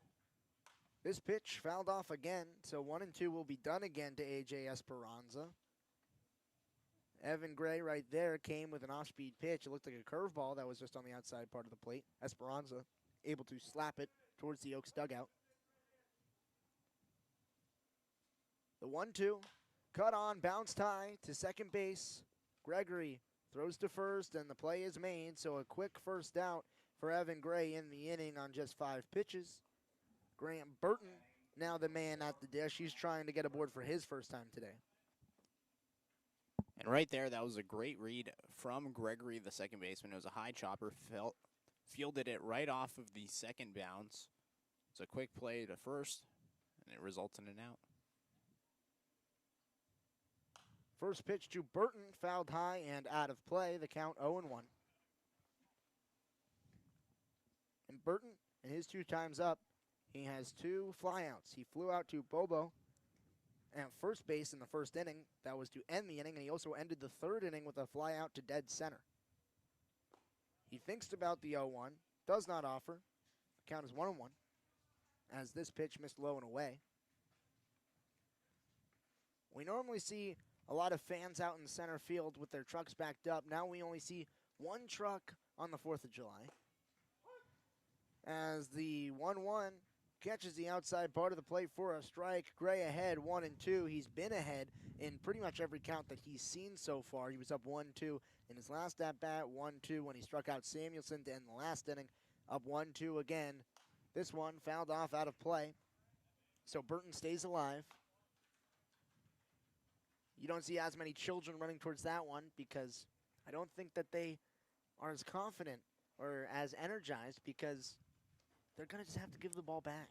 Yeah, you know, it's so unfortunate. I mean, if that was me, it would break my heart. I might even just run away. The 1-2 Gray just misses his own low. Burton thought about it. Count 2-2. I don't know. If you were a little kid, Ryan, and you got a foul ball and they told you had to give it back, would you? I would pretend that I didn't know what they were talking about. I'm just going for a stroll in the parking lot. The 2-2. Cut through and missed. Evan Gray, his second strikeout of the day. Graham Burton sits down swinging. He cannot catch up to the inside fastball. And 2 outs here quickly in the top of the 6th inning. And Gray, his second K right there, was a battle, a 6-pitch at bat to Burton. And, you know, coming out victorious, it always feels good in a long at bat like that. Ryan Fenn hit with the first pitch. That's the second time he's been hit today. Evan Gray just lost that one inside. So a 2-out hit by pitch to put a runner on first. And we saw last inning, the Oaks, they capitalized with 2-out hitting. This time, a 2-out base runner on. The third time that Fenn has been on today. And Ruben Mercado, the 9-hole hitter, trying to take advantage. Mercado has grounded out twice today. Once back to the pitcher on the mound, and once to third base. Anson Arrows goes out to talk to Evan Gray to make sure that he's okay after hitting the batter. Ryan Fenn seems fine over at first base. Brendan Bobo holding him on the bag. Which means there is a gargantuan hole between second base and first, as Gregory is shaded very close to the second base bag with the right-handed hitter. First pitch, fouled out of play towards the parking lot. Protect your cars. Doesn't quite get to the cars. Count 0-1.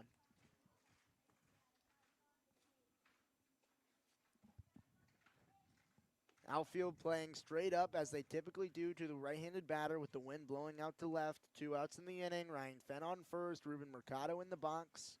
Evan Gray to the dish. Misses high. Arrows out of his stance to check the runner. The count 1-1 to Mercado.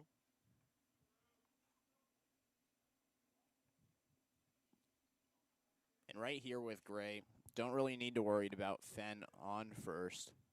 Just kind of got to worry about this batter right now. The 1-1. Bounced in, gets away from Arrows into the screen. The runner in Fenn is going to advance to second. So now a runner in scoring position with 2 outs. Mercado has seen 2 consecutive balls. One too high, the next spiked too low. Evan Gray has to find a happy medium in the middle. It is 2-1. And right now, it just seems like Evan Gray's thinking too much. Right there, it just held onto the ball a little too low or long, and it bounced. This one bounced into the plate as well. Not as dramatic as it was the last pitch, as it bounced just into the glove of Arrows. Bounced behind the dish this time. So the count, 3-1 to Mercado, the 9-hole hitter. This is the best chance for Evan Gray to get out of the inning, as Mercado has not been as successful this season as some of his counterparts. The 3-1 lined into center. Sandoval takes a step back, still running back, makes the catch. He had a false step, had to turn over the other shoulder as it was hit right above his head, and then on the run, full extension, was able to make it. Not quite a dive, but a full running play, as no runs are scored in the inning. 1 man is left after the hit by pitch. No hits in the inning as well, no errors. We head to the bottom of the 6th inning. The Oaks, they're trying to pad their 4-3 lead a little bit more. You're listening to the Oaks live stream on YouTube.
Bottom of the 6th inning, the Oaks, they lead 4-3.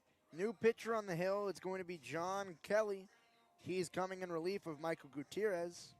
Gutierrez, 5 innings pitched, allowed 7 base runners, 5 hits, 2 walks, 6 strikeouts, and 4 earned runs.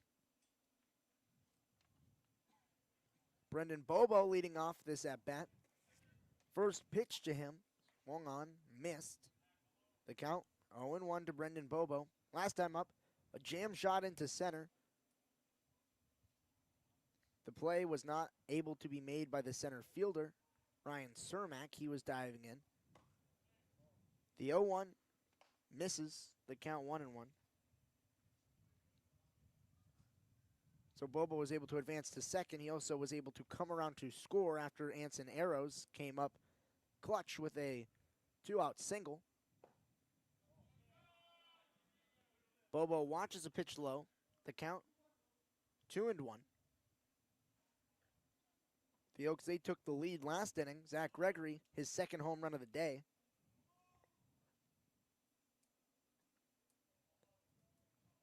Some of the Oaks chanting boo-boo for Brendan Bobo. It's their nickname for him. 2-1. Misses outside, the count 3-1. I like that nickname. What do you think? I think it's a solid nickname. I don't think it's very creative, but I think it's solid. I don't think it's creative either, but I think it's funny. The 3-1. Bobo crushes one, but in foul territory. And That ball would have been going and still going all the way down the I-5, all the way down the 101, all the way down all of the highways. It might have hit a car in the next county. yeah, I mean, that was a moonshot. I think he wants to have that one back. I think he was a little bit too early on it. Had a pitch that he really liked, and you know, if he was just a little bit more on time, that would have been crushed in fair play and probably would have been a home run. The 3-2. Bobo swings, fights it off, fouls it back on top of the Oaks dugout. Count still 3-2. So Brendan Bobo battling in the count. He was aggressive in his first 2 at-bats, grounded out to first in his first at-bat on the second pitch, first strike that he saw. And the first pitch that he saw in the last at-bat, he was able to fight back off and shoot it right back up the middle. This one, hard line drive into the bullpen. And the Blues bullpen all had to jump out of the way as a missile was coming towards them. Brendan Bobo, with 2 of the hardest hit balls we've seen all season, just not able to straighten it out. And I'd like to see the exit velo. Yeah, I mean, we're in the CCL, so we don't get the exit velocity, but be kind of a cool statistic to see on Brendan Bobo. The full count again. Bobo bounces one foul. So Brendan Bobo about to see the 9th pitch of the at-bat. It's been a battle. It has been a battle. The Blues dugout is empty as there's only about 2 players in there with all of the pitchers down in the bullpen and the defense in the field. So no outs here. Brendan Bobo and John Kelly still in the first at-bat of the 6th inning. Kelly, he's someone who is trying to get past the most powerful hitter that the Oaks have on their lineup. The 8th pitch of the at-bat, swung, hard hit ball outside of the bag at first. So we'll do 10 pitches in the at-bat now. This is a long at-bat. I mean, maybe the longest at-bat for any Oak this year. 10 pitches? It's a long at-bat. It's definitely up there. Kelly, he is undecided on his university. Right now, he's going to the school of Bobo as Brendan Bobo crushes another one foul. So we'll see 11 pitches in this at-bat. And Brendan Bobo is teaching Kelly a lesson about how to stay alive in the count. I mean, man, I'm really just curious who's going to come out victorious in this one. I mean, 11 pitches, it's insane. The 11th pitch to Bobo. He thinks about it. It's in the dirt, and Brendan Bobo, maybe the best at-bat of the season, an 11-pitch walk to lead off the 6th inning. And, you know, with a new pitcher in the game, that's a great way to start off against him. I mean, it's an 11-pitch at bat, and now you can see their coach is coming out to talk to him. I mean, probably just got to settle him down a little bit. I mean, you throw all you got, and all this guy does is keeps fouling off everything. Head coach Bob Miller, pitching coach Dean Trainer. Those are the head coach and pitching coaches for the SLO Blues. TJ Foreman, he's batting in the 5 spot today. And after Brendan Bobo was able to barrel up 4 or 5 balls off the bat from John Kelly, just not able to put him in fair territory, TJ Foreman is probably feeling confident that he's going to get one over the plate that he likes. He's 0 for 2 on the day so far. Struck out in the 2nd, flew out to shortstop in the 4th. First pitch to him, squares to bunt, right back to the pitcher, goes to 2, in time, throw to first, not in time, so a fielder's choice, and you trade the out for a speedy runner on first, but still, I would say an unsuccessful bunt from TJ Foreman as he was trying to advance Brendan Bobo and potentially get on with the speed that he brings.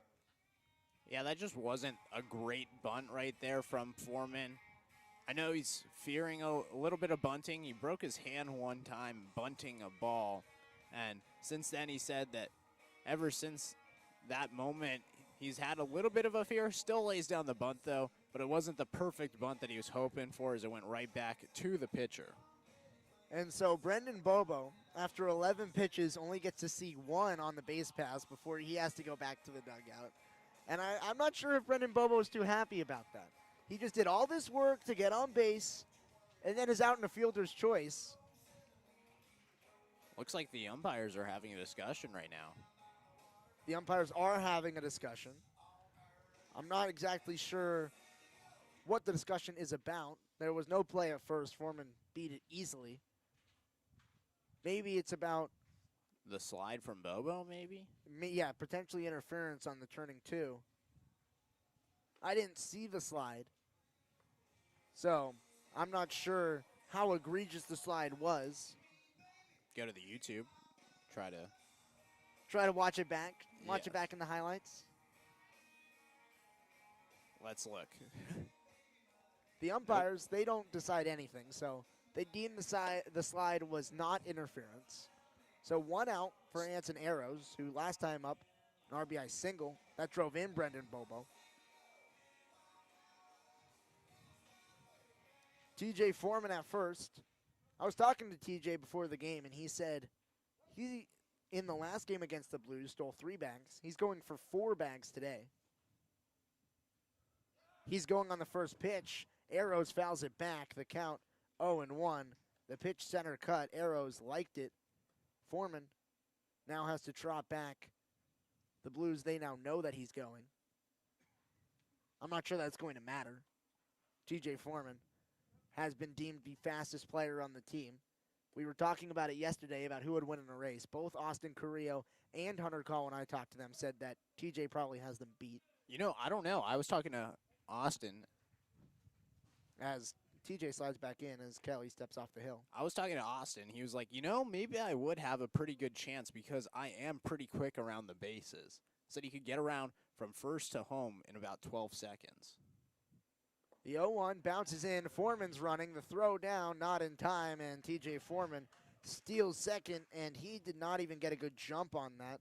Esperanza fielded the pitch in the dirt, and once the pitch bounced, Foreman started to go. Was able to steal the bag. 1-1 count to Arrows. I think he might have talked Carrillo into giving it a little bit of a race. We need to settle this once and for all. I talked to him. I was like, do you think by the end of the season we can make it happen? He said, I think maybe. That's a possibility. Well, Hunter said that he was going to be second, so Hunter Call and Austin Carrillo might be in a little bit of a competition as the 1-1 lined into deep right center field. Tracking is Cermak at the warning track. He makes the catch. Foreman tagging to third. He's going to get into third safely. The throw cut off by Fenn. So a fly out to center that advances TJ Foreman is Anson Arrows' at bat, and that will bring up Raul Sandoval. Raul Sandoval. And right there, Arrows just lifted one a little bit too high in the air. Cermak, it was an easy play for him as he just drifted to his left side in right center field. And Foreman, an easy play for him to tag from second ahead to third. And now you can stretch the lead up to 2 with any base hit. Runner on third and Foreman. First pitch to Sandoval.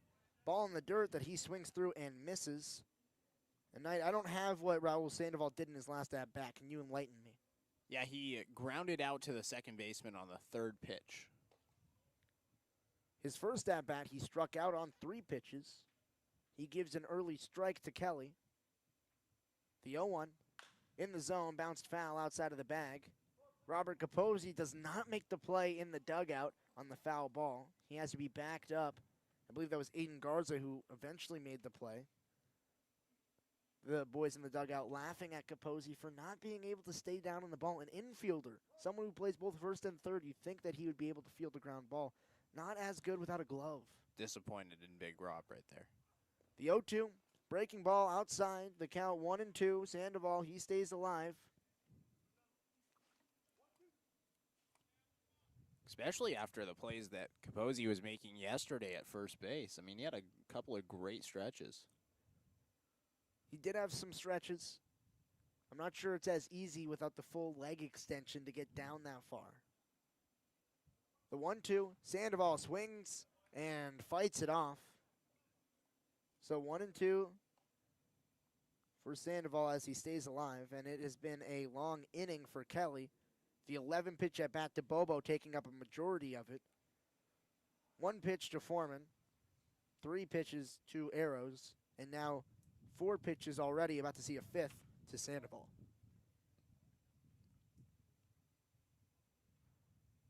The 20th pitch of the inning. Sandoval looks at it and gets rung up. His second strikeout of the day, the second time he's gone down looking. And the inning is over. So despite the leadoff 11-pitch walk by Brendan Bobo, the Oaks cannot score a run. They leave Foreman on at third. They have no hits in the inning and no errors, and we head to the top of the 7th inning. The Oaks, they still cling to a 4-3 lead against the Blues on the Conejo Oaks live stream.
Top 7, Ryan Milano, Knight Uretsky. Knight, final 3 innings of play-by-play belong to you.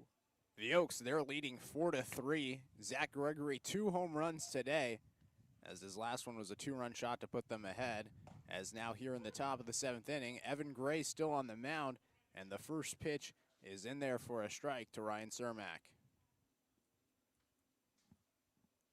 Second pitch to Cermak in the dirt, 1-1. Cermak today, he had a walk on 4 pitches to start out the game, and he grounded out to the shortstop in the first pitch in the second. This time catches a ball inside, 2-1, and then his last time up he had a single and then stole second base. That was in the fourth inning. 2-1 the count to Cermak, the center fielder. Gray, this one's roped on a line to left field. Heading to first, and now rounding first is Cermak. Fielding it in left field is Carrillo. He gets it and throws it in. Cermak stops at second, and a leadoff double for Ryan Cermak puts the tying run in scoring position. And I'm not sure if Cermak should have stopped running at second base. I know it was down the line in left field, but Carrillo got a poor jump on that ball. I thought, as well as Grant Smith and Austin Carrillo, that ball was going to land foul. Both Smith and Carrillo did not get a good jump. Once the ball landed foul was when Austin Carrillo started moving. So I thought that Cermak, him charging hard out of the box, he could have been at third base. So now Mason Grotto steps up to the plate. First pitch to Grotto. He hits this opposite way. It's trending towards the line and now goes foul into the bullpen of the Blues. So 0-1 the count to Grotto. Grotto today, his first two at-bats, he hit singles. That was in the first and second inning. He came around to score in the first, was left stranded at second in the second. He flew out in his last at-bat, though. That was in the fourth inning, an F8 on the third pitch of his at-bat. Has a chance here to drive in the tying run as it's 180 feet away.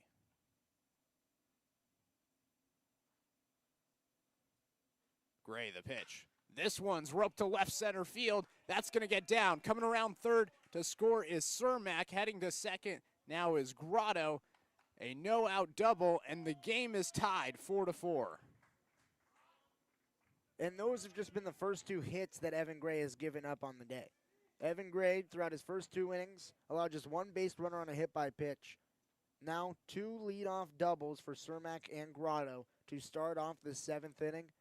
And the game is tied, and Evan Gray, he has to battle back. And he has to approach really the heart of this Blues lineup. So now Austin Shell, the three-hole hitter, stands in. Runner on second, the go-ahead run that is, as the game's now tied 4-4. Gray, the first pitch to Shell, is in there for a strike, 0-1 now. Shell today, a ground out in the first, a fly out in the second, and then another fly out in the fifth. Looking for his first hit of the day. If he gets a hit, could be a RBI too with the runner in scoring position. Times is called from the ump. Gray steps off the mound and now back on the mound. And this is a huge game for both teams. The Oaks looking to revenge after that loss on Friday. This one from Shell is lifted in the air. Bobo lost it in the sun. Gregory calls him off, makes the play at second, and now one is gone in the top of the seventh. And that's a big out for the Oaks right there. The guy on second base, no one advancing on that play. Now, if there are two consecutive outs, whether it be a fly out that advances the runner here from Martinez or a ground out that advances the runner, as long as there's two consecutive outs for the Oaks, the run does not score. And that is what makes the big out so important. Now a pinch hitter now. Let's see. Looks like it's Trey Clarkson. Trey Clarkson, number 16.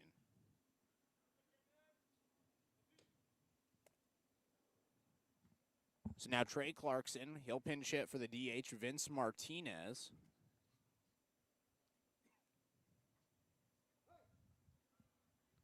As he stands in for the first time today, Clarkson also pitches for the Blues. He's pitched in 3 games as there's a ball in the dirt. Now 1-0. As a batter, though, he's batting .320 on the year. A little bit of a Shohei. I think that's a bit of a stretch. We just keep donning everyone the next Shohei, then it takes the edge away from it. Yeah, but he has a 2.07 ERA as he swings and misses here. Count even 1-1. A 2.07 ERA in 3 games pitched and a .320 batting average. I mean, that's pretty good for a pitcher and a hitter. Yeah, and when he was at Utah this season, he had a 2.08 ERA in the Pac-12 in just 8 2/3 innings. But he did bat right on the Mendoza line with a 200 average. Yeah, but I'm saying right here in the CCL, as he swings and misses at this one, count 1-2. I'm saying if you are batting 320 in your league and 207, or have a 207 ERA, then yeah, you can and you can pitch in your competition that you're playing against. Well, I'm just saying, if we keep donning everyone the next Shohei, it's not going to be as impactful. Jacob deGrom has a better batting average than Shohei Ohtani. This one's grounded to the second baseman, Gregory. The throw over to first, and Clarkson's retired. Now batting, number 3, Tate Samuelson. Grotto, he's over to third on the ground out, so now the go-ahead run 90 feet away. Samuelson comes up to the plate, and Arrows is going to talk things over right now with Evan Gray. What do you think he's talking to him about, Ryan? Well, I think it's just situational. There's a runner on third. There's 2 outs. How to approach the batter, and Samuelson has already gotten on twice today. It's important for this batter to be an out for Evan Gray and for the Oaks with the go-ahead run on third base. So Anson Arrows is going to talk to Evan Gray how they're going to approach the at-bat. So Ryan Cermak, he led off the inning with a double. Mason Grotto followed him back with another double. That drove in Cermak. That tied the game 4-4. Then back-to-back flyouts from Shell and Clarkson. First pitch to Samuelson, swung on. It was a check swing. Still called for a strike. 0-1 the count to Samuelson. Samuelson, his first 2 at-bats, he hit singles. That was in the first and the third inning. His last time up, though, that was in the 5th. He struck out swinging. The pitch from Gray, that one misses. It's now even 1-1. We see Brent Jocks now getting active in the pen for the Oaks, as well as Nick Rinkover trot down there. Top of the 7th inning, 4-4 the score. 4th of July as Gray. This one's popped in the air from Samuelson. Infield, Arrows under it, makes the play in foul territory, and the inning is over. So just the 1 run on 2 hits, no errors, 1 runner left on at third. We head to the bottom of the 7th inning. We're tied 4-4. You are listening on the Conejo Oaks live stream presented by KDTV.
Knight Uretsky, Ryan Milano with you here at Cal Lutheran University, George Sparky Anderson Field. And boy, oh boy, do we got ourselves a ball game here on the 4th of July, America's birthday, and it's 4-4.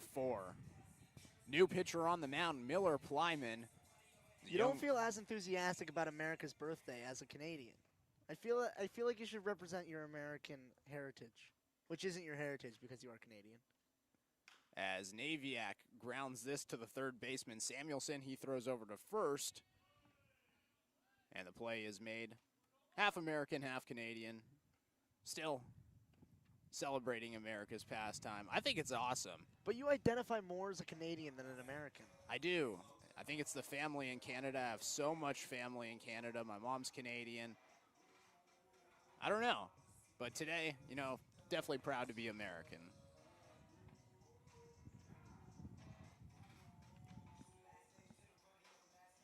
All right, talk to us a little bit about the new pitcher on the mound. So, Miles Plyman, as I was getting at as you interrupted Miller Plyman, excuse me, as I was getting at as you interrupted me. So far this season, as Carrillo in there for a strike, showed bunt, pulled back.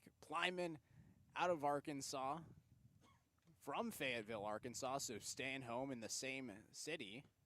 7 appearances on the year with the Blues, has given up 0 earned runs. Did give up 4 runs the last time he pitched, as this time Carrillo lifts this one in the air towards the left side. Samuelson calls off everybody, and 2 quick balls to Samuelson ends in 2 outs. But Plyman, his last time out, gave up 4 runs. None of them were earned. He had 5 hits in that inning, 1 strikeout. That was in a loss against the Saints. That was on July 1st. But prior to that, didn't give up any runs and only 2 hits in the previous 6 outings. It's pretty good.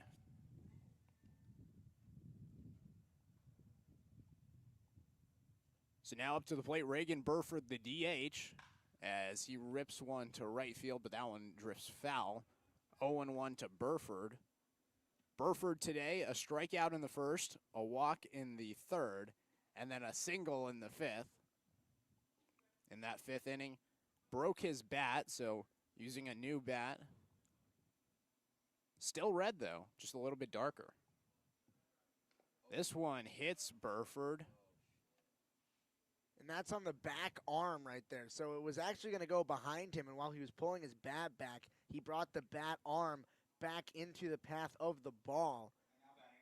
Accidentally. He wasn't trying to be hit. I'm sure he's more frustrated that he got hit than what he would be if he wasn't hit. But right there actually brought his arm back behind his body, and it caught him on the back arm, which you just don't have any padding on that. You don't expect to be hit on the back arm. But again, last time up, Burford got on with 2 outs. Now again, he gets on 2 outs.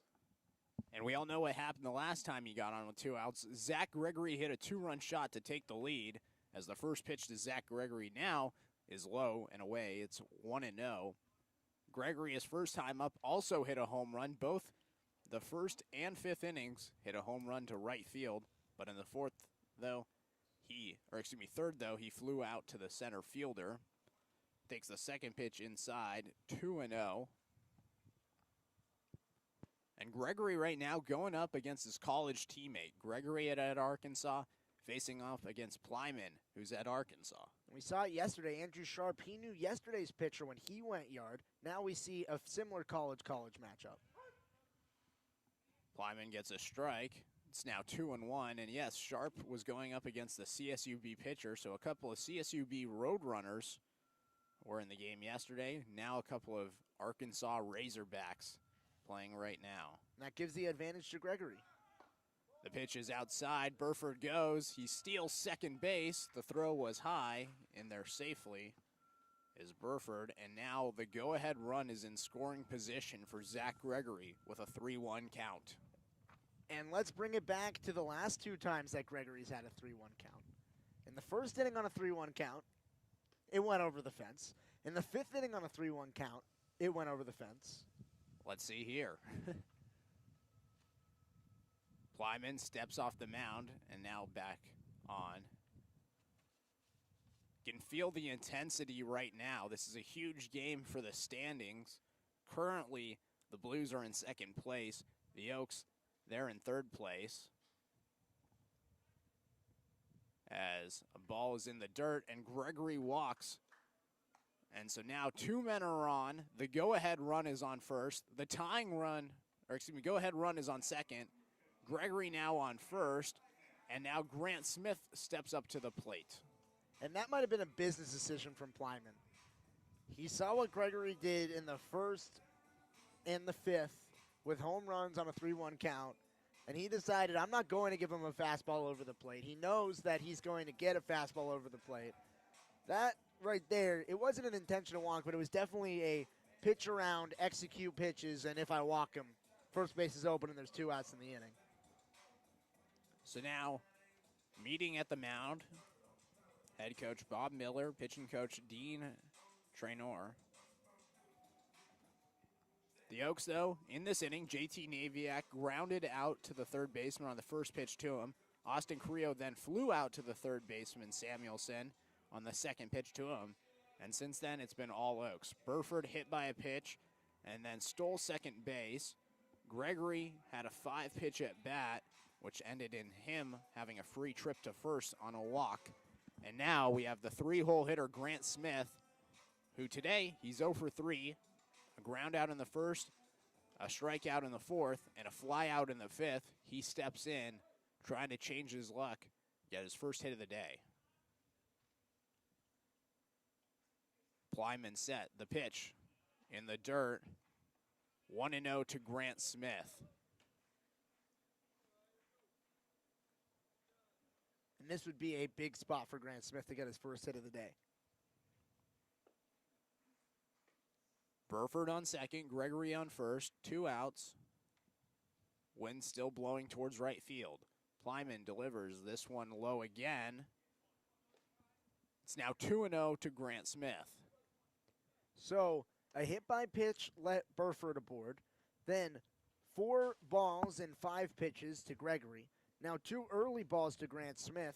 We've seen Plyman just not be able to get ahead in the count after 2 quick outs to start the inning. The 2-0 outside, and now a 3-0 count to Grant Smith. And Ryan, if you're Grant Smith right now, are you swinging at this 3-0 pitch? I don't have the auto take sign here. I'm not swinging at anything close. I'm letting the pitches go by me. But if there's a pitch over the heart of the plate that I like, I know I'm getting a fastball that's going to be in the zone. If it is that, it is a fastball in the zone. That one Smith takes, so now a 3-1 count. so right there, a little bit center cut, but inside. So belt high, but a little bit inside on the fastball. Smith, not sure if it was an auto take or if he just didn't like the pitch, but if he was going to swing, there wasn't much he could do with it. Smith hits one to the left side. Coming over is Mercado. Throw on the run in time gets Smith, and 2 runners are left on, stranded after no hits and no runs come in. We're still tied 4-4.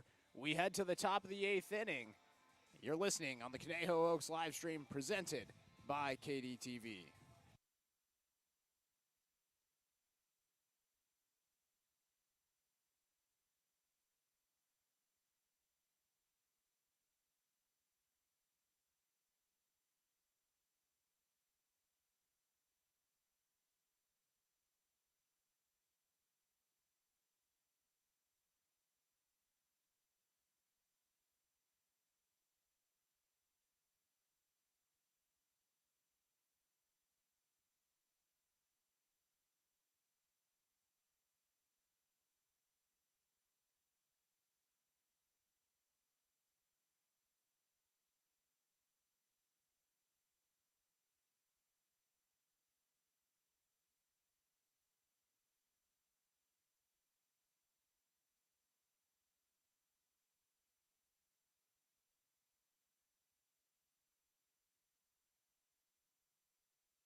Knight Uretsky, Ryan Milano with you. Top of the 8th inning, 4-4 the score. We have ourselves a game here at Sparky Anderson Field. And up to the plate now, AJ Esperanza, the catcher for the Blues. We've mentioned it before, Esperanza on that game on Friday, a 2-run home run to take the lead for the Blues. That was the game winner. New pitcher on the mound for the Oaks, that's Nick Rinkover, as the first pitch to Esperanza misses, 1-0. The second pitch from Rinkover bounces, now 2-0. Rinkover this season has a 2.25 ERA. His last time he pitched was against the Saints on June 29th, as this one misses again, bounces, 3-0.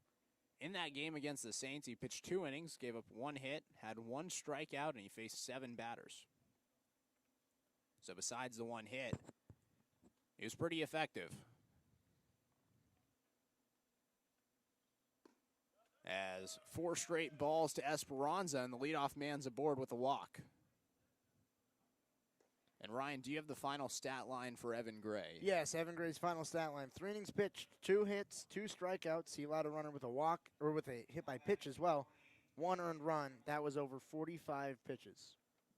New pinch hitter now. It's going to be number 28. It's going to be, let's see. Justin Trimble. Justin Trimble, yeah. Young man out of UC Santa Barbara. Local boy for the Blues. Goes to Arroyo Grande. Swung on and missed. First strike from Rinkover. 0-1 the count to Trimble. And they brought in a lefty in Trimble to face off against Rinkover, who's a lefty. It's an interesting decision unless he was already in the field. But we didn't catch him in the field. No, they just pinch hit him. You can see the umpire wave. As Rinkover delivers another strike off speed. Now 0-2. Trimble came in for Grant Burton, who flew out twice and struck out once. So now Justin Trimble stands in for the first time. 0-2 the count with Esperanza on first. I just think it's perplexing to bring in the lefty against the left-handed pitcher. The 0-2 swung on and missed. 3-strike at bat for Trimble. Ends in a strikeout. First strikeout of the day for Rinkover. And now 1 is gone with a runner on first.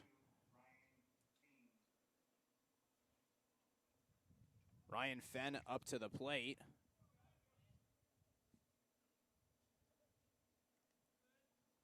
Rinkover, he's set. First pitch to Fenn. That one goes behind Fenn. Heading over to second is Esperanza. Arose picks up the ball in the backstop. Now the go-ahead run is in scoring position with 1 away and a 1-0 count to Ryan Fenn. This is a big spot for Nick Rinkover. He hasn't been in too many big spots this season. All of the games that he's pitched in have been decided by 8 runs or more. It's true. Pitched in the first game against the Pirates. That was 15-2. Second game, or not the second game of the year. Pitched against the Barons. That was an 18-10 game. And now a pitch is outside. 2-0 the count to Fenn. And that last game that he pitched, it was 12-3. So you're right. He hasn't pitched in many clutch scenarios. Here pitching in the top of the 8th in a tie game, 4-4. Rinkover steps off, does not throw to second. Esperanza holds. So Fenn today, he's gone on all 3 times. A hit by a pitch twice, once in the second and once in the 6th. Had a single in the 4th. This one inside. So 4 straight balls to Esperanza, then 3 straight balls to Trimble. Now 3 straight balls to Fenn. And we see in the pen for the Oaks, we still see Brent Jocks up and active, and we see Clay Rickerman start to get loose as well. Rinkover set, the pitch. That one ran a little too inside, so 4 straight balls to Fenn, and now 2 are on with 1 out. So 2 4-pitch walks and a 3-pitch strikeout. Interesting difference from Nick Rinkover. Starts out 4 balls, 4 pitches, comes back, 3 strikes, a strikeout, then comes back after that, 4 balls, 4 pitches for a walk. And now a pitching change is going to be made from Coach Solis. We'll take a break, and we'll be right back, and we'll tell you who's on the mound coming up right after the pitching change. You are listening on the Conejo Oaks live stream presented by KDTV.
So the new pitcher on the mound for the Oaks, that's going to be Brent Jocks. Jocks pitched in high school for Coach Solis. Was at Rio Mesa High School, as now Jocks steps in. On the mound, he's going to face Ruben Mercado, the 9-hole hitter. Jocks goes to Cal State Los Angeles, but he's playing with the Oaks right now. First pitch to Mercado, misses high. It's now 1-0 to Mercado. Mercado today, he's 0 for 3. A ground out to the pitcher in the second, a ground out to the third baseman in the fourth, and then a fly out to deep center field. That was in the 6th inning. Has a chance here with 2 runners on. The 1-0, that one misses away. Now 2-0, the count to Mercado. So Jocks this season has yet to give up an earned run, has only given up 1 hit on the year. He has a save and also has pitched 4 innings. The pitch to Mercado in there for a strike. 2-1 the count now. Jocks, his last time pitching, it was 2 innings of pitching. That was against the Foresters on July 1st. Game was on Thursday. The 2-1. Ball inside. That one looked good up here. Does not get the call. And Jonks, he can't afford to let this runner walk. 9-hole hitter right here with 2 runners on and just 1 out. The 9-hole hitter in Mercado, he hasn't been successful on the season so far. So I think it's very important right here for Brent Jocks to throw a strike. Mercado is 3rd on the team in batting average in conference play as he catches a strike. Fun fact about Ruben Mercado, saw him play for San Jose State. I covered a San Jose State versus Oregon baseball game. Saw him play in that game. Made a defensive play like we saw on Friday where he spun and threw it around to first. He was a great defensive player, I remember, in that game that I covered. The payoff pitch, that one inside, and a walk from Jocks, and the bases are juiced. And I think that right there by Brent Jocks is going to prove vital. There are outs at any base. There's double play depth at the middle infielders. There's a play at the plate. But for Jocks to walk the 9-hole hitter and a guy that on the season is 6th in terms of the guys that are in the lineup for the Blues in terms of batting average, I think it is incredibly detrimental now to bring up the top of the order. It's now up to the plate, Ryan Cermak, the center fielder. First pitch to Cermak, misses outside. 1-0. Cermak today, a walk in the first, a ground out to the shortstop in the second, a single and a stolen base in the fourth where he was left stranded on second, and his last time up, he had a double to lead off the 7th last inning. The 1-0, Cermak grounds that one right into the dugout, and wow, what a catch. I don't know who caught that, but somebody in the dugout I think that's caught blocking. That's Toby blocking. And that was a scary play right there. Went right into the dugout. But an Oaks player, I think it is. Is it blocking? It's Tobias blocking. Wow, what a catch right there. Barehanded and all. Almost took out an Oaks player. Nevertheless, 1-1 the count, 1 out. Bases are loaded. Tie game, 4-4. Brent Jocks versus Ryan Cermak. The pitch. In there for a strike. And now Jocks is ahead 1-2. And if Jocks could get past this batter with a strikeout, that would be huge. Esperanza on third, Fenn on second, Mercado on first. As Cermak lifts this one high in the air to left field, Carrillo going back. He runs and makes the catch in foul territory. Coming in to score now is Esperanza from third. He tags in, the go-ahead run scores. The Blues, they now lead 5-4. And I think right there, if Carrillo knew where he was on the field, it was right down the line, I think you let it drop and try to see a new pitch. I know it's a risk to pay, but I think right there the run is more important than the out in that scenario. Now it's 5-4, and 5-4 was the score in 2 days ago game that the Blues ended up beating the Oaks by. I think it's important right there if you're Carrillo to drop that ball, but it's incredibly difficult to track the ball and also know where you are on the field. It's now up to the plate, Mason Grotto, as he takes the first pitch inside for a ball. 1-0. Grotto today, a single in the first and then another single in the second. He also had a stolen base in the second. Came around to score in the first, by the way. Fly out in the fourth, and then a RBI double in the 7th as he swings and misses at the 1-0. Count even now 1-1. And Grotto came into the day third in the CCL in batting average, was the CCL's batting average leader heading into the game on Friday, in a big spot here to add more runs for the Blues as they lead 5-4. The pitch from Jocks, in there, called strike to Grotto. Now the count 1-2. And going back to that play by Carrillo, I actually think it might be the bullpen's job to let him know where he is and tell him to drop. But that's a lot of information to process in one moment. But I think the bullpen should have been more vocal there. The 1-2. Swung on in the dirt. Grotto goes down swinging, and the inning is over. So 1 run comes in on no hits. We head to the bottom of the 8th inning. The Blues, they're leading 5-4. 2 runners were left stranded, though. The Oaks, they're looking to come back and tie the game or take back the lead. You are listening on the Conejo Oaks live stream presented by KDTV.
Knight Uretsky and Ryan Milano with you here. Sparky Anderson Field. The Blues, they just took back the lead. It's now 5-4. San Luis Obispo, they lead. The Oaks, they were leading 4-3 entering the 7th inning. The Blues scored a run in the 7th. They tied it. Then in the 8th, they just took the lead. Brendan Bobo going to lead things off. New pitcher on the mound. That's Jared Hart. Saw Jared Hart on Friday as the first pitch to Bobo, a curveball in there for a strike. 0-1. In that game on Friday, Hart wasn't too good. Pitched 2/3 of an inning, gave up 3 hits and 4 earned runs as well as a walk. As the second pitch to Bobo, he does not go. It's a ball away, got past the catcher Esperanza. Count even 1-1. And you heard some fans from the Blues side say, yes, he did. I thought it was the umpire saying that. And then the umpire went to check down at third saying, no, he didn't. Hart, a young man out of Illinois State, originally from Cedar Park, Texas. The 1-1 in there for a strike. 1-2 the count to Brendan Bobo. And the last time we saw Brendan Bobo, he had an absolute battle. An 11-pitch at-bat that ended in a walk. Brendan Bobo's last at bat, it was clinical. The 1-2, ball bounces in the dirt, count even now 2-2. Prior to that at bat, Bobo was 1 for 2. He had a double in the 4th on a soft hit ball to center field, and in the first inning he grounded out to the second baseman. So today, up for the 4th time, looking to get on for the 3rd time. The 2-2, got him looking. Brendan Bobo is sat down looking on the 5th pitch that he saw. And now to the plate, TJ Foreman with nobody on and 1 out. And that strikeout right there is the reason why the Blues have Jared Hart in the game. I was perplexed by the addition of Jared Hart. Still am a little bit of why he's on the hill, because he has one of the higher ERAs on the team. He has the 2nd highest ERA in conference play for the Blues. But in 11 innings pitched on the season, he does have 17 strikeouts. 18th right there to Brendan Bobo. First pitch to TJ Foreman misses away, 1-0. And prior to that game against the Oaks where he gave up 4 runs, he had only given up 3 runs in the previous 6 games. So his ERA is really inflated by that 4 runs in 2/3 of an inning performance. The 1-0, this one's lifted to right center field. Going back is Cermak, and that's not going to get there. It's off the wall. Foreman digging now. He touches second. And now the throw comes in from Cermak. Foreman on with a triple. And that is huge. TJ Foreman, a 1-out triple to get on third. Any ball that's in play, whether it be a soft ground ball or a deep fly from Anson Arrows, will score Foreman. And you know the speed that Foreman has on the bag. I'm not sure if he's running on contact, but he is going to be aggressive, and we see the infield significantly in now. Like you said, infield in. Anson Arrows to the plate as he stands in to face the lefty Jared Hart. That means that Arrows is back to batting righty today. First pitch to Arrows, almost catches him, comes inside. 1-0. Arrows today, a strikeout in the 2nd, then a single in the 4th, and a fly out in the 6th.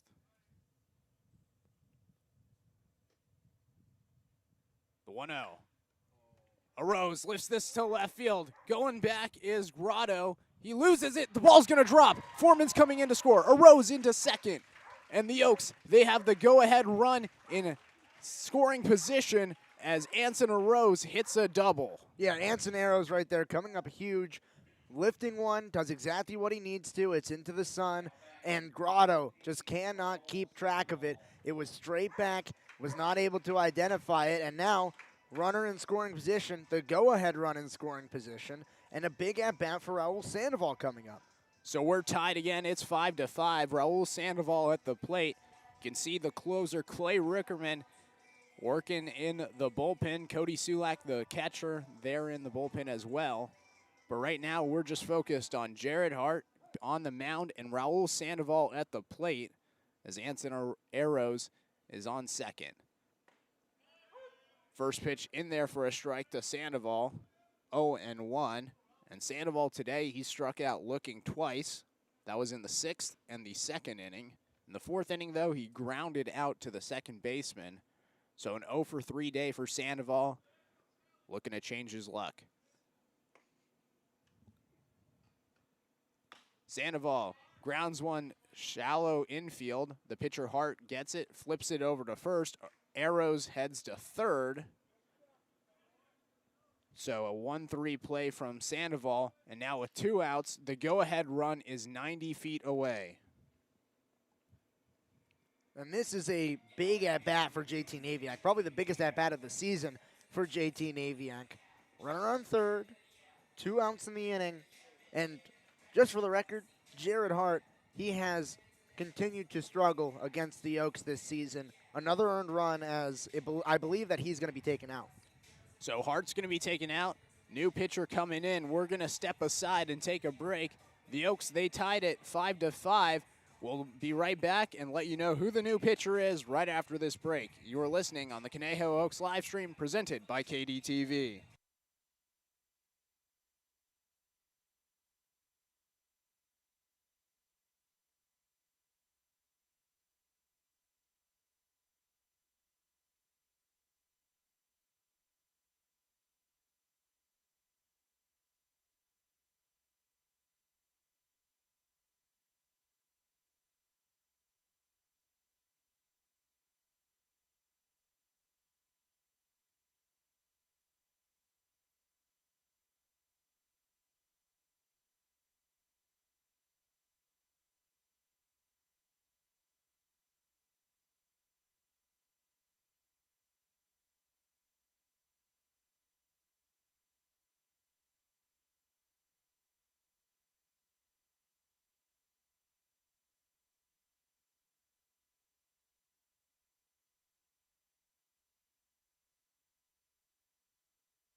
New pitcher on the mound is Ryan Ward. He's a young man from San Antonio, goes to University of Texas at San Antonio. On the season, he's 1-0 with a 2.53 ERA. That's in 6 games. His last outing, though, 2 2/3 innings pitched, 2 runs given up on 3 hits. Also had 2 walks. Naviak showed bunt, then pulled back. 1-0 the count to Naviak. And I don't like Naviak squaring to bunt there. I know the third baseman is a little bit back, but I'm not sure if Naviak's even had a successful bunt for a base hit on the season. The 1-0. That one misses high and inside. Now 2-0 count to Naviak. Naviak today, a strikeout in the 3rd, a ground out in the 5th, and another ground out in the 7th. Has a chance here with the biggest at bat of the day. Naviak grounds this to the shortstop, Mercado. The throw over to first is in time. And just 1 run comes in on 2 hits for the Oaks. 1 runner left on third, and we're all tied up 5-5. We head to the top of the 9th inning. You are listening on the Conejo Oaks live stream presented by KDTV.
Knight Uretsky, Ryan Milano with you. Top of the ninth inning, 5-5 the score. It's our treat to call this game for you guys. Happy 4th of July. As Brent Jock's working now. Up to the plate, Austin Shell. He's going to lead it off for the Blues. Jocks came in, walked Mercado, but then got a flyout and a strikeout. As the first pitch to Shell is in there for a strike. 0-1 the count. Shell today, a ground out in the first, a fly out in the second, another fly out in the fifth, and then another fly out in the seventh.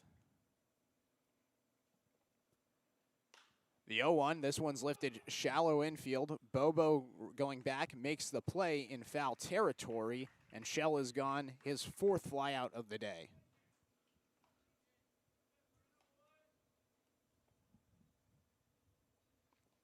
Now up to the plate, Trey Clarkson. He pinch hit for Vince Martinez the last time he came up. He grounded out to the second baseman in that at bat. Stands in for the second time.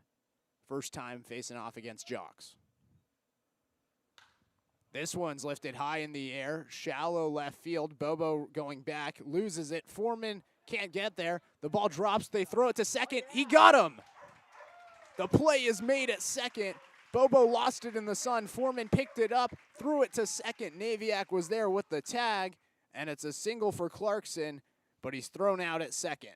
And that's the second time we've seen Brendan Bobo lose a ball on a fly ball in the shallow outfield. Right there, TJ Foreman playing janitor duty, able to clean up the mess that was made by Brendan Bobo and gun out the runner, and that is big. A runner on second, and with 1 out in this game compared to 2 outs and no one on, especially in the 9th inning of a tie game, the way that these two teams have been competitive all season, big.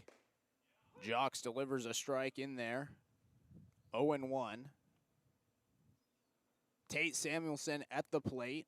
Today, a single in the first and third, a strikeout in the fifth, and then a fly out in the seventh. Second pitch to Samuelson misses low. 1-1 now. And let's add a little context to how much this means. Right now, the SLO Blues are sitting a half game back of the Foresters in second place in the CCL South. The Oaks, a game behind them. The 1-1, this one's fouled back by Samuelson. 1-2 the count, and like you said, it is a crucial game. Whoever wins will be in second place. The Blues currently at 5-3 in CCL South play. The Oaks at 4-4. If the Oaks win, then both teams will meet at 5-4. The pitch is not swung at, so now it's 2-2 with 2 outs, nobody on, and Tate Samuelson, the third baseman, at the plate.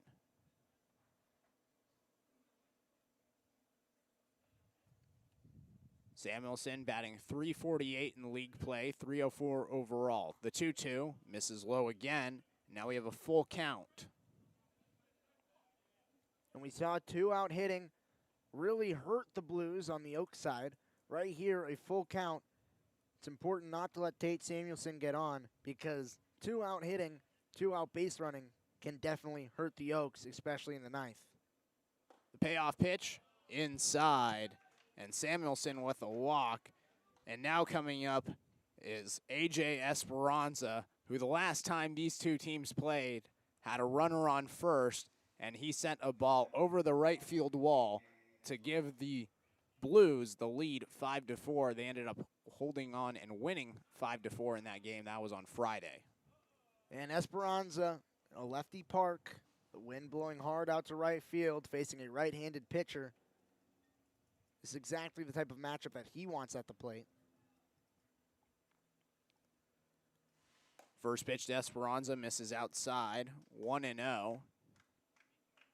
So after a fly out by Shell, a single, and then a thrown out was Clarkson. He was thrown out at second. Gave us 2 outs, and then a bat to Samuelson, which resulted in a walk. Pitch is outside, 2-0, and Esperanza up to the plate with a runner on first. That is the go-ahead run at first. Esperanza, his last time up, he walked and came around to score. Also had a single in the first as he fouls this one back. Could have been right to me. I mean, came right at the netting. I mean, it was right at me. So now 2-1. Esperanza in the third and the sixth inning. He flew out and then grounded out. But overall today, a 1 for 3 with a walk. As the 2-1 misses outside. It's now 3-1 to AJ Esperanza. Okay, we've seen 2 consecutive 3-ball counts for Brent Jocks. He walked a batter in the last inning. He needs to relocate, recalibrate, get into the zone. The 3-1. Ball 4 is called. So over to second is Samuelson. The go-ahead run is now 180 feet away. And up to the plate, Justin Trimble. Now batting, number 28, Justin Trimble.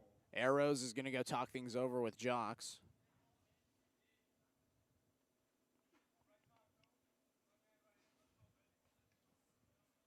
Jocks and Arrows fix things over, smooth things away, and now the biggest at-bat of the game now for Justin Trimble. Trimble has not gotten a hit yet on the season. This would be a big spot for the Blues for him to get his first. First pitch to Trimble, misses outside, 1-0.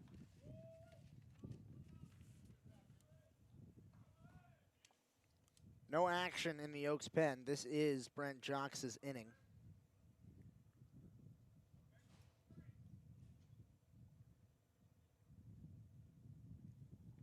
Jocks is set, the 1-0. This one's lined to left center field. Carrillo coming in, sliding, can't make the play. Coming around third to score is now Samuelson, heading over to third as Esperanza, and the Blues, they just took the lead at 6-5. And right there, Carrillo, he had a beat on the ball, slid, and just could not come up with the play. Now batting, number 2, Ryan Fenn. So now 6-5 the score. Jocks on the mound. 2 runners in scoring position. Trimble, he's at second. I think they're going to count that an error.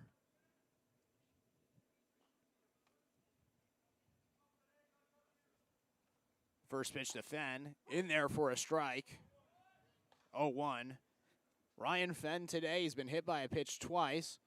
He had a single in the fourth and then walked in the eighth, so 4 for 4 on base percentage today, with only a 1 for 1 day hitting. The 0-1 misses high, 1-1 the count to Fenn.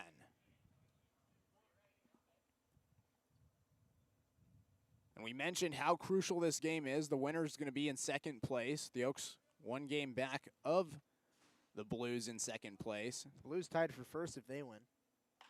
As Fenn grounds this to the first baseman, Bobo, he taps on the bag, and the inning is over. So 1 run comes in on 1 hit and 1 error. 2 runners left in scoring position. We head to the bottom of the 9th inning. The Oaks, they trail 6-5.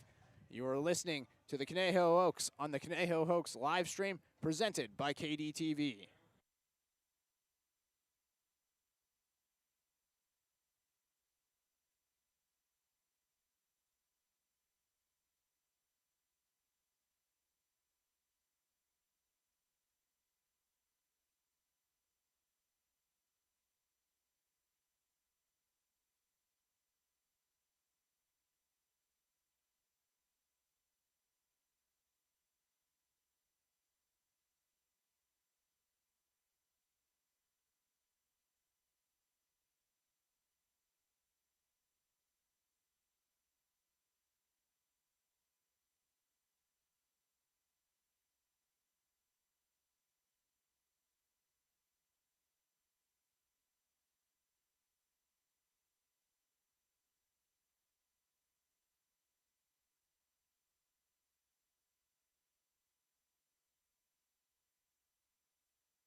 Knight Uretsky, Ryan Milano with you. The Blues, they just took the lead 6-5 after scoring 1 run in each of the past 3 innings.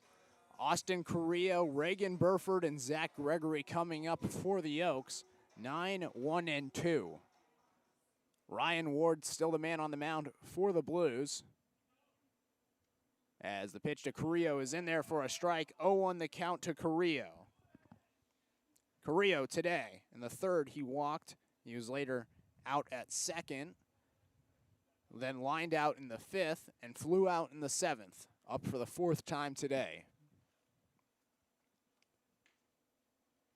The 0-1 in there for a strike, and Carrillo goes down 0-2 for the 2nd time today. And when Carrillo's in the box, he says it's a battle with him and the pitcher. He just doesn't want to lose. Carrillo has a weird superstition, always eats an Oreo McFlurry before game day. Hoping to have that superstition pay off here. The 0-2. Swung on and missed. Carrillo goes down swinging. And now, 1 is gone. So top of the order for the Oaks, Reagan Burford, Zach Gregory. It's only the 3rd strikeout of the year from Carrillo. But like you mentioned, Burford coming up. His last time up, that was in the 7th. He was hit by a pitch as he was hit on his back right elbow. Later stole second base. Was left stranded there. But now facing Ryan Ward. First pitch to Burford inside, a ball, 1-0. Burford had a single in the 5th and a walk in the 3rd, but struck out on 4 pitches in the 1st inning. The 1-0, that one inside again. Burford almost pegged for the 2nd time. Does not. It's now 2-0 to Burford. He doesn't want to wear one again.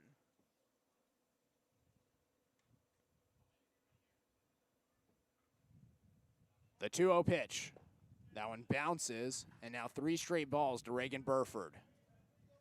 And Burford, he's been well disciplined today. He had a 7-pitch at bat in which he walked in the 3rd.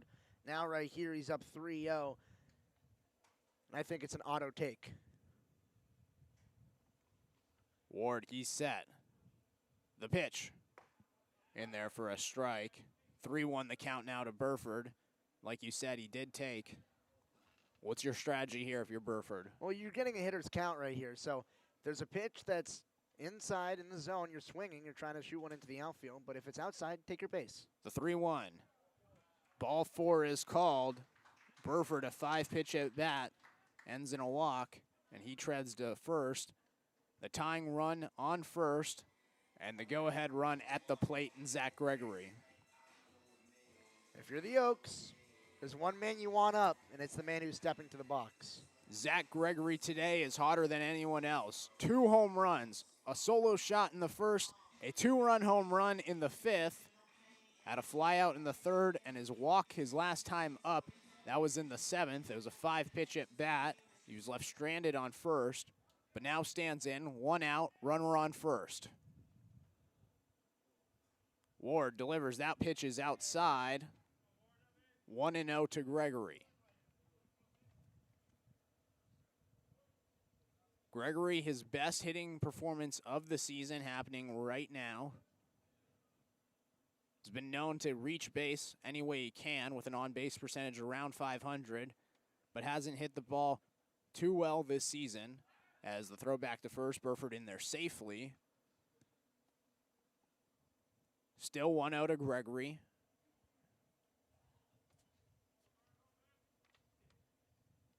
Gregory batting 182 in league play, 174 overall.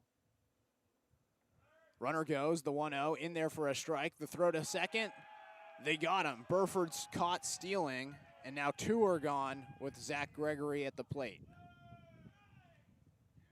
And right there, an aggressive play from Reagan Burford to try to bring a runner into scoring position with just 1 down.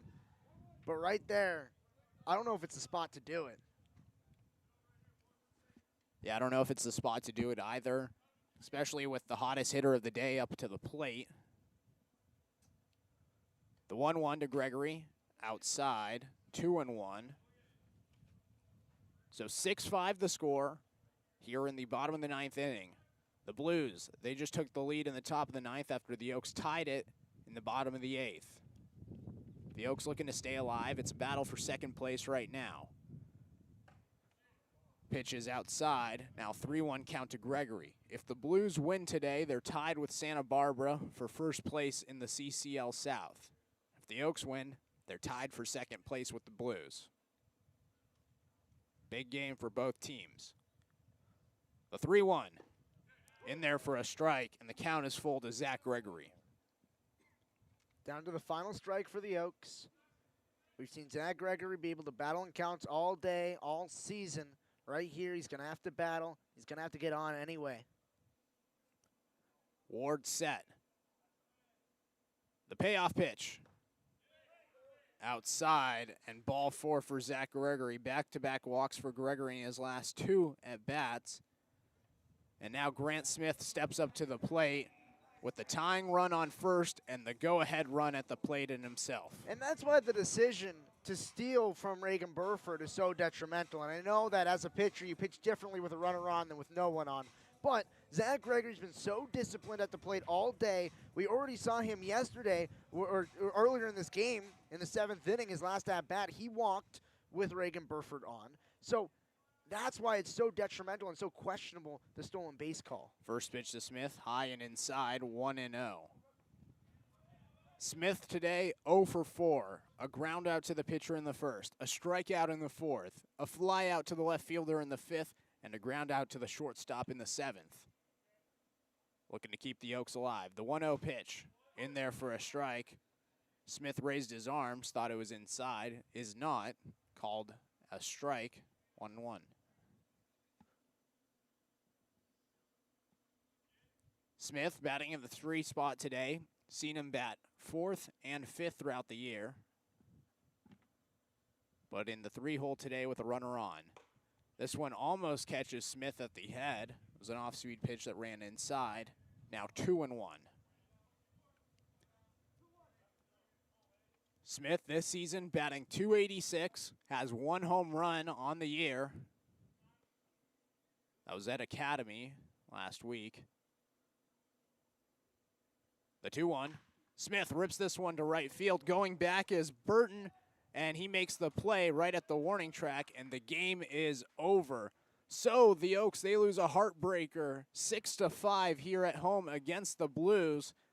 Back-to-back one-loss losses to the Blues in their last 2 games against them. And Ryan, you just give me a final summary. The Oaks, they've given 2 games away against the Blues, and it's just been crushing losses all week today for the Oaks.